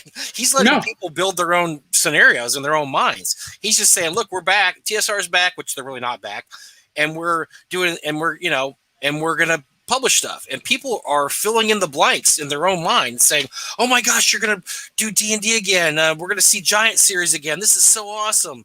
And that's not him. That's people who are beaten down from a couple years of absolutely, from an election that beat everybody down to a pandemic that beat everybody down and to economy that beat everybody down. They're just wanting to see something good in the world, and they see the initials TSR and they just get all excited. And I just can't beat them up too much for that. I think you owe it to yourself to do a little research and say, okay, well, yeah, Gygaxes haven't owned TSR since 1985, so they're obviously not bringing back D&D. But I can't blame people for being hopeful. I really can't. ZWiki makes a good point. This is a case of poking the sleeping Wizbro giant, which might be bad for the OSR, which is the coast eventually decides to become belligerent with the indie publishers. So I'll say something about that, ZWiki, I talked to many people in the industry. The OGL is lock, stock, and barrel already. There's nothing you can do about it. They can't take back the OGL. They can't stop the OGL. They cannot limit the OGL. The OGL is here now and forever. So they may get upset about it, but there's nothing they can do to the OSR. The OSR, I'm sorry. The OSR has been publishing now since what, 2007, Eric, 2006? They would lose every case in court because they would say, well, you haven't done anything about this in 14 years. What you didn't think this was going to be a problem back in 2006, and so you let people publish hundreds of titles under the OGL, and now you're saying, well, we don't like the OGL. No, sorry, the OGL is here, And believe me, I've talked to lawyers, actual real life lawyers, not people like Eric and I who only pretend to be lawyers on television, but I've talked to actual lawyers. On TV. There's nothing they can do about the OGL. So I don't think the effects for the OSR in general, I don't think it's going to affect anything. Honestly, they probably need to protect their trademarks a little more than they already do. I think people go a little far with some of the stuff they do now, especially with trade dress things. But that, you know, they're making so much money with 5e. I don't think they're as. I mean, it's not like back in the days when they used to call TSR T and the S was the money sign R. And if you had any website up that mentioned anything about Dungeons and Dragons, they sent you a C and D letter, which they actually couldn't enforce. They were just trying to money whip and scare people into taking their sites down. It's not that anymore. Once the OGL came out, the genie was out of the bottle. You are allowed to make derivative works. If you change up, you know, parts here and there, it's all in there. So that I do think that I mean, and then I also saw one of my buddies, Lloyd Metcalf, was posting something today. I think sometimes Lloyd gets a little doom and gloomy. He was saying, well, this is going to really tar and feather. This is going to tar the name of the OSR. I don't think so. First of all, I don't think these guys are OSR at all. I don't think TSR is OSR. They haven't showed me one thing that's old school. Not one dang thing. And the OSR has been out there, you know, for a while producing stuff, good stuff. Actually, you know, I get in trouble by saying this. Honestly, a lot of the stuff that comes out of the OSR now is much better than stuff that came out in 1981. By far. 40 years ago. Much, much better. If Greg Gillespie's Barrel Maze came out in 1981, it would have been the best thing ever published that year by any company. Bar none. Bar none. Because they just didn't, the production level wasn't there back then. I'm not saying it's bad stuff, and we all have a big nostalgia bump from, you know, reading through G1 or G2, G3, but it's just not the same quality of the stuff we're seeing now. So I don't have a problem. I don't think OSR is in any trouble. That's a long answer to the TSR question, but I don't think this has a lot of effect. I don't think it's going to have. See, there's two factors here. Is Wizards of the Coast going to come down and shut down the OSR? No. Yeah. The OSR potentially going to get another black eye to it from gaming in general because of some of the shtick that is being played by Justin and the new TSR. And that's possible. Zuikia, and so you make a good point. OGL is set, but WotC has tremendous resources to bleed small companies. I'm just going to tell you, I have talked to actual lawyers who would love to take on WotC in this. They would take the case pro bono free to a chance to sue WotC for something like that. Because from what, and we're talking about very smart people, I'm not going to name names, very, very smart people in the hobby that say this would be a slam dunk case and we'd win it. And the damages that WotC would have to pay they don't even want to get into it. They don't want to do it because they would probably lose this case. So I understand where you're coming from, that they may personally be mad about it, but there's really nothing they can do about it. There really isn't.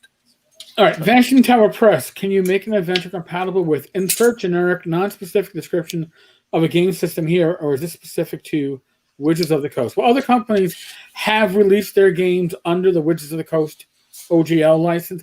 However, if you look back at some of the Judges Guild stuff, if you look at the Eldritch End stuff, they both used some bullshit fake faux system to step away from what was D&D, and you had to convert it in your head by a factor of 5 to get the D&D stats, because this was their way of making compatible for without declaring compatibility and without anybody legally being able to show it. So, I mean, there are ways around it. And there's also system agnostic adventures, which, you know, are out there. So there's ways. The OGL, as has been explained to me, it is a great tool, but it's also a curse to some extent. And I think overall for us it's been great. But if you use the OGL, if you realize Kevin Crawford, Stars Without Number, does not use the OGL. No, it's not. Okay, all his works, all his systems do not use the OGL. Now you look at it, you play it, and you're like, well, this is like 98% pure ivory D&D. Sure it is. But he has represented the rules. The OGL is a shortcut. It allows you not to have to rewrite the presentation of the rules. And I know a lot of people that refuse to use the OGL exactly for that reason. They say we don't need the OGL. This is something I am able to do. And so, but you're right. People use the OGL. I mean, Frogger Games use the OGL. Why? Because it's easy to do, and you just slap the boilerplate on there, and you're good to go, right? I mean, you have to be careful. You have to look and you have to dot some I's and cross some T's, but you're pretty much good to go.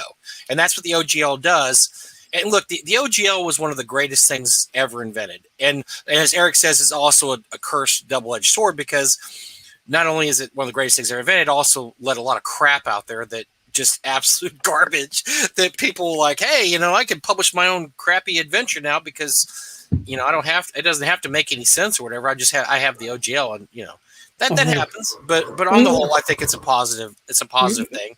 The D20 glut, yes, the fast forward shit. Shane wants to know how often trademarks have to be renewed. I believe it is 10 years in the United States. But I thought it was 7 years, but you're right. It may be 10. I thought it was 7. I've also seen something that said 6, so I'm not 100% sure. But here's the thing, too: you have trademarks, and then you have common law. So, and common law is you have your company, D&D Glass, and you do auto glass repair. You have a trademark in your market, even if you don't file for it. You can, if you're willing to fight for it, because you've got D&D Glass. But if you're outside of that market, if your market is New York City and this is, LA, somebody else can have D&D Glass. Also, you can trademark stuff on a state level. State trademarks are only good within that state. They don't cover the country, so they're good for local stuff. Again, something a little bit akin to a common trademark. I am not a trademark expert. Even with the research I've done on this over the last couple of months, I am far from a trademark expert. I will say this. Trademark or not, copyright and intellectual property gets even more fucking confusing. Okay? And when it comes to visual images, it's not just, can you copy something? Certainly. Can you make a copy of artwork you've already done and sell it, Jeff D? Certainly. But Jeff D wasn't selling that stuff to be put onto a product and sold as if it was a product that was previously sold, right? Or previously associated with his work. So therein, that I think if he repeated the artwork from like D1 to 3 and republished it in an actual fantasy D&D OGL adventure module for the OSR, I think he might have issues, because you're putting it back into a medium that now folks are going to believe that they're looking at work that was copyright by Wizards of the Coast now. Again, I'm not a lawyer. I've done a lot of reading on this shit, and believe me, I'm very thankful I never went to law school after reading on this shit, because it is a deep fucking rabbit hole.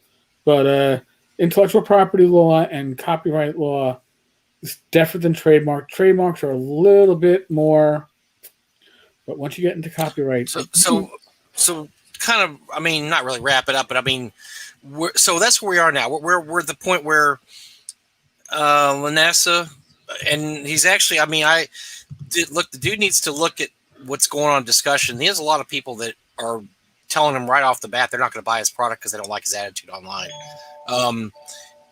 Part of being marketing for a website or a game is, sorry, Mike. I just got smacked in the head by the comments on the screen. Do you want to address this, or shall I? Which one are we looking at here? On the screen under your head. Canalder's sword. OSR belongs to TSR. Do you really think the OSR becomes a thing outside of TSR? Yeah, that ship's already sailed. TSR was dead for years before, and the OSR. Yeah, the OSR. So let me just tell you. Well, I got a little off track, but let me get it more off track. Because what the hell?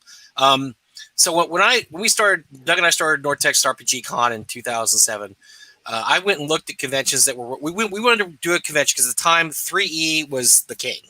3E, 3.5, every convention, that's all they had. That and Magic cards. That was it. We wanted to start a convention that was running old school games pre-2000.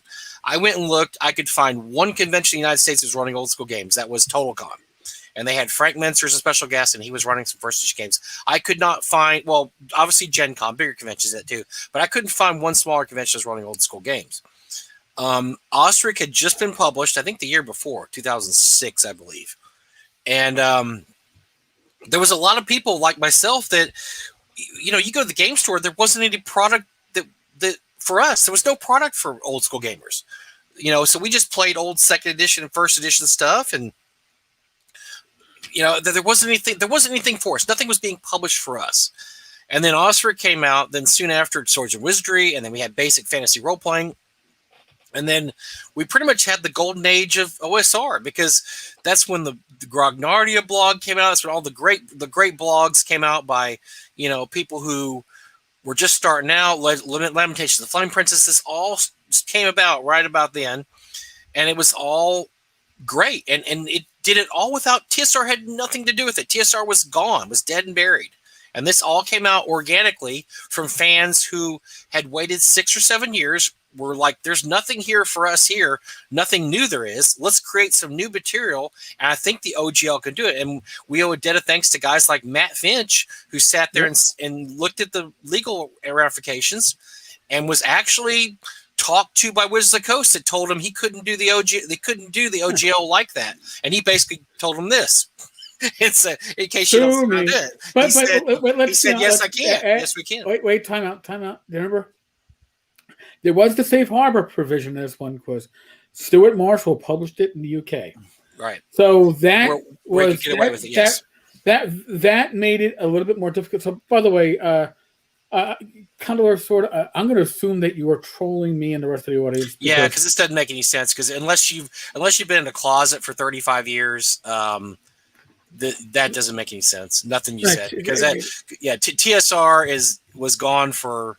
TSR, as we know, has been gone since 1998. It's been gone, and that's the last time TSR published. I guess they published jointly through Wizards of the Coast till 2000. So basically, for the last 21 years, we haven't had TSR. So no, nobody's taking TSR away. The OSR owes very little to TSR, because TSR was gone, way gone by that time.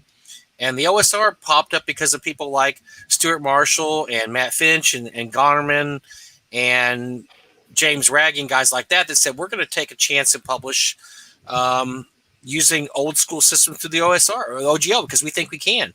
Like I said, Matt Finch basically stood up to the bullies and said, no, I can absolutely do old rule sets under OGL by changing this, that, and the other. And he was right. They couldn't do anything. And so, no, the OSR is its own entity, and they OSR stuff from the last 10 years. They have some great stuff, and I'm going to cover that. And I might just start covering that now, Eric. When you start grabbing that stuff, I'll answer some of the comments as you start gathering up the So for those of you who don't understand that the OSR is publishing really good stuff and think, man, I want TSR to come back because there's no good stuff being out there being published. Well, I'm going to go a few things. First of all, and I'm just going to do these at random. These aren't in any sort of order. All right, before you start, I don't think LaNasa is looking to get bought out. I think he actually is looking to make money off this. Go ahead. We have Big Dragon Games. By the way, giveaway end of this month or in July. Everything that was on their table in print will be given away to some lucky listener in the USA. One of the best things you can purchase ever. Yep. By New Big Dragon Games, Richard LeBlanc. He's also got some new stuff coming out. His stuff is old school as all hell. And this kind of stuff. Creature Compendium is so awesome. I just bought this at the convention. He takes public domain pictures and he created monsters. 3 books of monsters for old school D&D. He does some great stuff. Let's see. What do we got here? This is Gabber Lux from Hungary. He puts out these little books, one every few months or every month, They always have a little dungeon in them. They're just They're look, good. digest. They're kick-ass little digest things with stats in them. They're all based on old school D&D. They have, I mean, everything is about these old school. I bought a bunch of these at Nortex. I picked them up from the Black Blade guys. These are great. Oh, just great. They have just really old school type maps. Gabber Lux, I don't know where you find his stuff online. You can find it online because I actually did find it online. It's called Echoes from Formalhaut. I think it's the name of his company, Echoes from Formalhaut. Yeah. Oh, by the way, I'm gonna because I have to. Hi, Kitty. The TSR label expired for Wizards of the Coast has been bought by the Gygax family. No, it's bought by Justin LaNasa. Ernie has, I think, 24% of the company. None of the other children are involved in it. Justin LaNasa is the one that snagged the trademark, and that's all it is a trademark. It has none of the IP. So, and that's a cattail. Can you show the ass to here? Show the ass because I think we need cat ass right now. Bat the Attic Games been around forever. Rob Conley, one of our pals. Black Marsh is what I ran when I came back to GMing. This is a great generic setting for old school D&D. It's not a very long book. It's 15, 16 pages. It is an awesome setting. All kinds of little information about just a generic D&D type setting. So if you don't want to create your own world, or you want to just adventure in a D&D world, I highly recommend Black March. Actually, I recommend anything Bat in the Attic Games has done. Everything that Rob's done is just, it's very old school in tone, and it's great stuff. If you like Ostrich, so first edition D&D. If you like first edition D&D, there's something called Ostrich. Ostrich is basically first edition D&D. So if you don't want to go to and buy the old AD&D player's handbooks and stuff, you can buy the Ostrich book. The cats at Expeditious Retreat Press, Joe Browning and his wife, they put out this series called Advanced Adventures. They're all written for Ostrich, which means they're all first edition D&D adventures. I mean, they're not the greatest things ever. They're good. I've never read one that I thought was bad. They're all at least average, if not a little better than average. So, yeah. And there's a whole series. There's like 50 of these now, and they're all first edition adventures.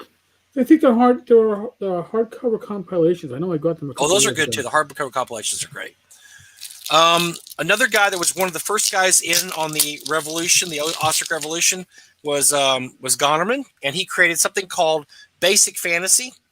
Basic Fantasy RPG. Right. You can get it on Amazon. It's basically print at cost. It's amazing. Cheap.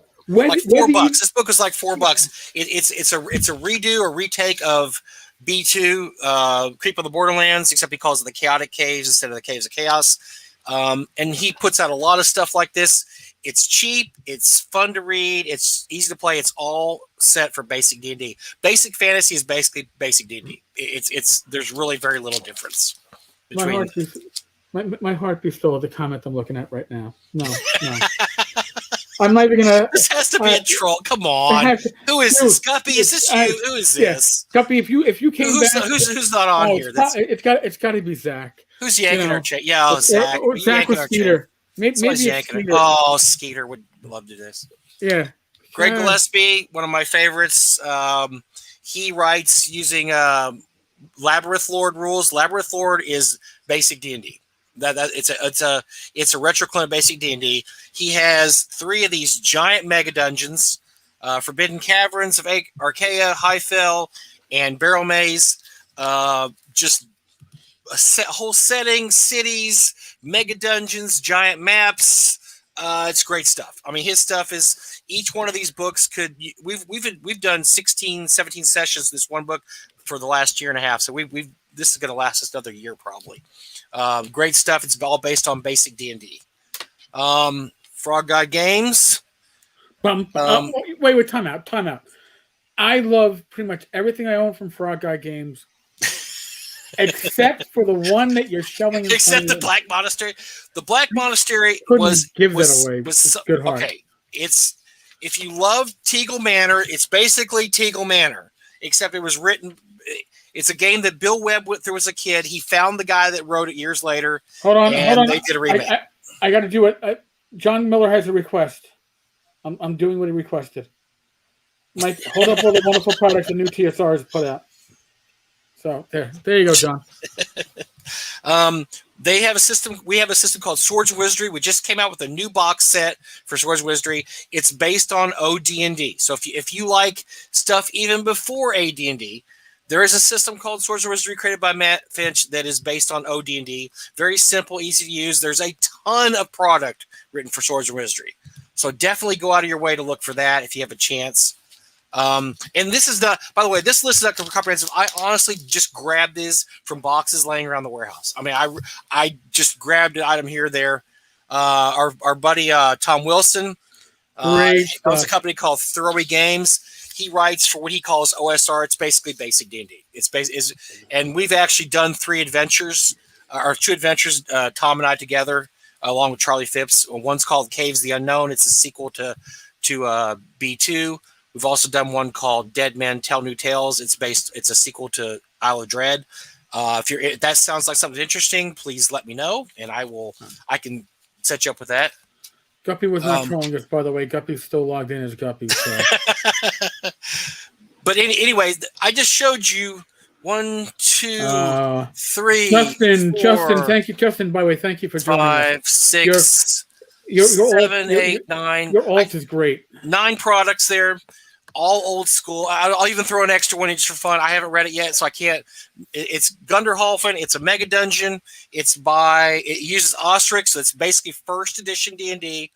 I can't remember. The writer is G. Hawkins, and I've just started getting into it a little bit. It's interesting. It's pretty generic mega dungeon, but look at that. That's great stuff. I mean, yes, look, maximum HP. He doesn't have maximum HP in front of him. I would hold it up, but it's somewhere in my pile of I apologize to anybody who's listening, who is watching. I mean, Lloyd puts out some great old school stuff too. Lloyd Metcalf. I just grabbed what was literally just laying in a box next to me in the warehouse. So what I just showed you there, imagine the last 15 years of that stuff coming out. That's what we're looking at. That's how much old school OSR stuff is out there. None of it published under TSR. None of it using the actual D&D rules. These are all retro clones using retro clone rules. And so for those of you who are all upset there hasn't been anything old school published in 15 years, you're not paying attention. You're simply either you're trolling or not paying attention, because there's a lot of great stuff out there. Some of it better than some of the stuff that came out in 1981. I mean, really. So I'm serious. But by the way, you know what? We've hit the big time, Mike, when we have to put somebody on timeout. Why is the host pushing 5e product? I haven't showed you one 5e product. You fucking moron! You're a fucking moron. Oh my god! It has to be a troll. It can't be real. That's not. This isn't real. Oh my god! This is so funny. Yeah. No. No. I was being entertained initially. Maybe it's LaNasa. I don't know. Maybe it's one of his minions. But no, I haven't showed you one single 5e product. There was not one 5e product in there. I don't even play 5e. I don't know how to play 5e. I've never played 5e. So no, I still play old school. I would not show you a 5e product and try to pretend it's old school. However, there's somebody out there that will show you a percentage-based system and try to pretend like it's old school, and they're going to do it in the next few months. So, and I've also, by the way, all you old school guys who are looking for TSR to save you, I have heard through the grapevine that they're going to be publishing 5e product. They're not going to be publishing old school. I heard the same thing. They're going to publish 5e product because that's where the money is. The money's in 5e, guys. So, and listen, let's be honest. Most of what you traditionally would consider to be your old school publishers also publish in 5e, because 5e makes the bank that allows them to publish the old school products that they want. That's correct. So don't curse the 5e, because it's what keeps us in our OSR products. I'll bet you anything. I'll bet you any amount of money that one of the first products that's going to come out from the new old TSR is a 5e product, because they make money. They're money makers.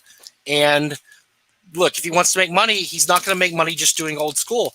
As Eric said, sometimes that's a loss leader. I know for Frog God Games, we put out 5e and Swords of Wizardry, and 5e allows us to publish Swords of Wizardry. It's that simple. Yeah. And so it's a loss leader, but we like, Bill loves old school. I love old school. Zach, everybody that works for the company loves old school products. So we love Swords of Wizardry, but let's face it, 5e pays the bills in today's society. And what's great about 5e too is that you get a lot of crossover, Eric. You get people who start. I mean, I've actually seen people who start out in 5e and end up in old school because they start playing 5e and they go, "What's this OSR I hear about or old school?" And then they start playing like, "Man, I like this better than 5e." I've actually seen that happen. That does happen. I actually caused it to happen. You know, when I got stuck having to run a 5e session last minute when I don't know fucking 5e to run shit, so I ran Swords of Wizardry Light. And, well, you know, half the table went to Frog Guy games either right after the game or the next morning and actually bought the Swords of Wizardry Complete Rules. So that made me feel good. But, I mean... Yes, Mike. I would say Timothy Shanks says, "Why isn't Jim Ward producing Metamorphosis Alpha?" He has been. For the last few years, that's all he's been doing. As a matter of fact, they just came out with another version of the Starship Warden. I think they had a Kickstarter that was just fulfilled recently. So yes, Jim Ward has been producing. I think Metamorphosis Alpha is up to the 5th or 6th edition. I mean, Goodman Games has done a version. I know Jim Wamper's company did a version. So there's a lot of Metamorphosis Alpha out there. There's a lot of MA. Now, John Miller wants to hear more about the TSR theme park. So we didn't cover that. Yes. So here, I'm just going to go real quick. So here, let me put this. Let me go back to our Wonderfield launches Giant Lands crowdfunding campaign. So this is where, you know, somebody like Stephen Deinhardt is not an artist at bullshit, but somebody who participates in it. When he talks about the campaign is already over 3,000% funded. It ends Friday the 13th. The campaign's funding goal was $100. So it's 3,000% funding. It was at $3,000. Congratulations. While pledges include, now this is a game that TSR, Ernie said isn't up to par just yet, but this is the game that's going to be the first release under the TSR Games banner, right? So hold on to your horses, folks, those that have not heard about it yet. Pledges include costume or cosplay items and a 3-volume box set in the traditional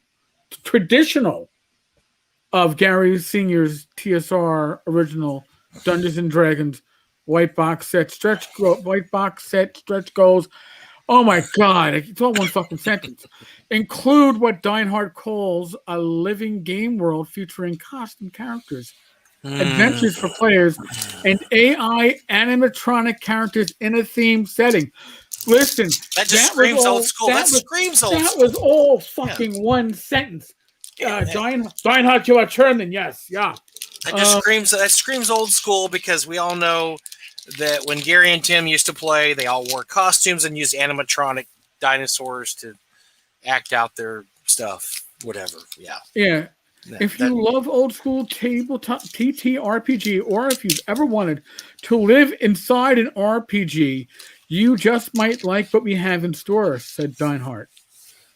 It's an immersive, mixed reality, live-action world designed to bring the cutting edge of immersive storytelling and role-playing games back home to the state where franchises like Gamma World, Star Frontiers, and the first commercial RPG itself, Dungeons & Dragons, was created by TSR, Wisconsin. So, now, folks, I don't remember much cosplaying, although I guess when we had the Steam Tunnel incident, they were claiming it was they were adventuring in the tunnels. But no, dude, you can't bring back what was never there.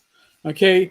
Cosplay in costumes that are colored ponchos with masks. No, that's not the gaming that I ever did. And that's the game. Nobody. No, if you put on masks and a cape, you were Mazes and Monsters weirdo. Nobody wanted to deal with you. That was too bizarre. So that's not old school. Sorry, kids. Nobody used to dress up like wizards and knights back in the day. You know, or especially not with a poncho, because I can only listen. I will say though, I do remember the Rocky and Bullwinkle game with the hand puppets, with the plastic hand puppets. That none of my players would ever play the fucking game because nobody wanted to do Rocky and Bullwinkle. I wish I still had it. because I would take that to North Texas and make it into a drinking game. That's great. That would be awesome. New version of Continual Light is coming out hopefully in September. We actually have a team assembled for this. James Spawn is going to be doing an adventure / micro setting in the back. Think kind of like B2, but from James Spawn. James Shields is going to do the cover art and the new logo. I actually have a real layout person, same individual laid out Torchlight issue 0. And we have a real editor this time as opposed to me. So it's going to be nice. It'll be digest sized. The goal, if we can do it, is to have physical copies available at Gamehole, but that is just a goal. I'm not committing to it because I might need to be committed if I commit to it, so I'm not committing to it. What about Continual Light Con? Wasn't that supposed to come up this year, or you're going to have that at the end? No. You're going to have that at the lodge over in Lake Geneva? No. We're going to have the. It looks like it's going to happen too. I had said if we hit 1,000 subscribers before the end of 2021, I will sponsor a room at North Texas, and we will make it the Tenkar's Tavern, and it will be stocked with booze and just be a good place to hang out. Being that we are, I think, at 705 subscribers as of kicking this off today, haven't checked since then. And if you're listening or watching and you haven't subscribed, why the fuck haven't you? Come on. You can see this ugly mug daily, and you can see Mike once a week. So listen, let me add something to Glenn. Yeah, that guy Glenn. He's done some stuff. Some stuff. We make no money from this. We get no sponsors. I don't get a paycheck. I just kill 2 hours of my Wednesday night every week because I just love to do this. I love hanging out with Eric and all you guys. So this is everything. The Tonight Show was just basically informative. We weren't attacking. We didn't attack anybody. We didn't say anything that wasn't proven, and we just basically posted screenshots and stuff. So we didn't make up anything. I mean, when we guessed about something, we said this is a guess or a supposition. We don't know. We don't know anything. So look, we're just here spreading some information. That's what we like to do. We like to get on here and talk about stuff. So, if you watch this is just what we know. We're just two ordinary guys talking. We don't claim to be experts or anything. We may have a little inside information here and there, but even sometimes the inside information guys are wrong. They don't know everything. I mean, some of the stuff, are we drawing our own conclusions from the evidence we've gathered? Yes. Mm-hmm. Could I be wrong? Could Mike be wrong? Certainly. And if we were wrong, we'll own up to being wrong because that fucking shit happens.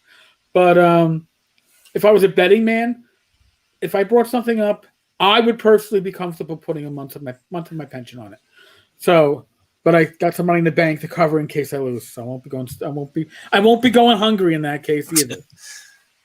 So we just like talking about these things. And like honestly, my favorite part of the show tonight was just showing all that OSR stuff because I just go nuts when I look at all the great stuff being published now by OSR publishers and just think I would have killed for that stuff back in 1981 because all we had was TSR. I didn't know about a lot of these little companies that came out like Mid-Kimi or the Companions that I didn't find out later until the 90s.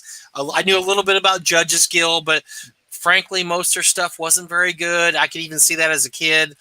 And, we were I would turn my nose up at it. Oh. Printed on newsprint. Who the fuck wants that? We were craving new material and just the gold. Right now, we live in the golden age of old school publishing because we don't just have one company publishing D&D, which we had back then, which was TSR, the real TSR. Nowadays we have multiple copies, and these guys are professional and they publish great stuff. And so, it's amazing that people think that I feel sad. I feel sorry for people that thought they had to wait around for the last 35 years to get what they call old school gaming back, because old school gaming never went anywhere and it's been here the whole time. And I just showed you a huge pile of it. And that's an iota of what goes on out there and the publishers out there. I was one of those individuals that pretty much for AD&D 1E and 2E, and God bless my girlfriend at the time for staying with me for the years that she did, because I spent all my fucking money on gaming products as they came out, calling the complete strategist to find out, like, did the new Birthright come out yet? Oh, God, what a fucking waste! Did it come? Did it come out? I'm hopping on a train to pick it up, because this is how wide. And that being said, as huge as my gaming collection is, over half has been purchased since I came back to gaming. And of that amount, 90% plus is OSR. Guaranteed. So it really is an amazing, amazing resource that we have. It's still the best. I mean, it's the best stuff out there. I made a list today. I was going to pull it out, but I didn't. I'll put it over here somewhere about what I liked about the OSR. We can say it for another show. There's a bunch more we can still talk about. Hell, we still have to do our Swords Wizardry box set unboxing, which I still haven't got my box set yet. When we get it, though, I'm going to have to make some phone calls, Michael. I've already made the same phone calls you would make, and I keep hearing it's in the mail. So we'll see. Maybe it's in the mail somewhere, and we will we'll talk about that. What a cool thing that is, and we love the OSR. That's why we have people that run Kickstarters on here. You notice we don't have anybody running WotC Kickstarters on here, but they don't have Kickstarters. We have guys like Tom Canals and Lloyd Metcalf and those guys, because we love the small publishers and we love the guys that do it right. They do it the right way. These are guys that do it the right way. They say, look, here's a product. I'm going to produce a product. You pay for the product. They give you the product, and everybody's happy. And that's who we like to support. People who do it right. Courtney, you're coming at the end. What the hell? He's here the last minute. He's like, I need to talk about Courtney stuff. I have Demences and Doorway. I can't remember the name. Sorry, Courtney. In there, the other room. I was just looking through that the other day. So yes, that Courtney's another small publisher that puts out great old school stuff. Amazing. If you want to look at his stuff, we gotta bring Courtney on. Listen, this was a no guest episode because, well, first off, we didn't want to dirty any of our guests with this topic. We didn't think it was fine. Like, come on and get labeled along with us, because we already know that there's going to be. We're already going to be. The lemmings are going to run all over us. The guys like Conan Sword or whatever that dude's name was. They're going to come on here and tell us how we were pitching 5e. Well, we didn't say a thing about 5e. They're going to lie about us and say all kinds of crazy stuff. So, Canalder Sword. Yeah, they're going to go out there and they're going to say all kinds of ridiculous stuff. So they were talking about 5e. They said 5e is better than the OSR. Yeah, I can't believe it. I can't believe it's not butter. I thought it was butter. I thought it was the OSR. But it's we didn't want to make anybody else dirty by associating with us. We get this one wrong. We figured we'd take the hits ourselves, folks. Yeah. Remember, I'm obnoxious and my voice is almost like nails on chalkboard. I think the almost isn't even required. I think you've fully gone to nails on chalkboard. I don't think almost. I'm trying to to get there, but it's rough, man. It's rough. Yes, Courtney. It's been a crazy week of news. James Ward just posted on Facebook and Giantlands and the new TSR. Maybe we'll have to look at that. We'll have to mention that later. Mm-hmm. Interesting, yes, because we're all about news on whatever happens. We're there. We're there, man. When new stuff happens, we're there. I'm going to look at it right now and see what he posted. I don't see his post. I don't have time to read through all this. All right, folks, I'm going to do our usual wrap-up. Neither Mike nor I are medical professionals. However, we are still, I know it's getting better, but we are still technically in the world of COVID. I'm immunized. Mike is immunized. I'm not telling you what to do. Neither one of us are. What I am saying is use your common sense to keep yourself healthy, because if you're not healthy, you can't help others remain healthy. And that's what you want to do, right? For your family, your friends, your loved ones. So use your common sense. Be safe. Be well. God bless. Knock on wood. I'll be back again tomorrow. Just as a side note, every Thursday night, 9 p.m. Eastern, we do a hangout on Tenkar's Tavern Discord server. I'm there every week. Others like Mike and Glenn Hallstrom and others will drop in.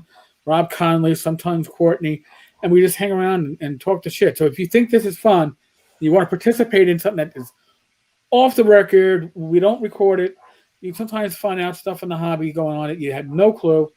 just always a great time. Mhm. And otherwise, I'll probably have an episode up tomorrow because I do it every day because I have no life. All right, folks. On that note, we're going to be out of here. Later. Thank you so much. Oh, subscribe. That's right. Subscribe. Yeah, Bring us to 1,000. Yeah, bring us to 1,000. What's that going to get? 1,000's going to get us something, right? Well, 1,000 in addition to me sponsoring a room at North Texas, where we're going to have adult libations. At 500, we'll give away another $500 in drive-through gift certificates. Maybe the Glazers won't win it all this time. No, I'm just kidding. Yeah, no, they were They very gave fair. it away. They gave it away. They won $350 and they donated to That's awesome. Need a member of the OSR. So That's listen, awesome. I don't care what anybody says about the OSR. It is the most amazing community. I was a cop for 20 years. I thought I was part of a really tight community, and then I became fully enveloped in the OSR, and it doesn't come close. All right, the OSR is closer. It's more intimate. Mm-hmm. So really, I thank you all. Catch you all mañana. Later.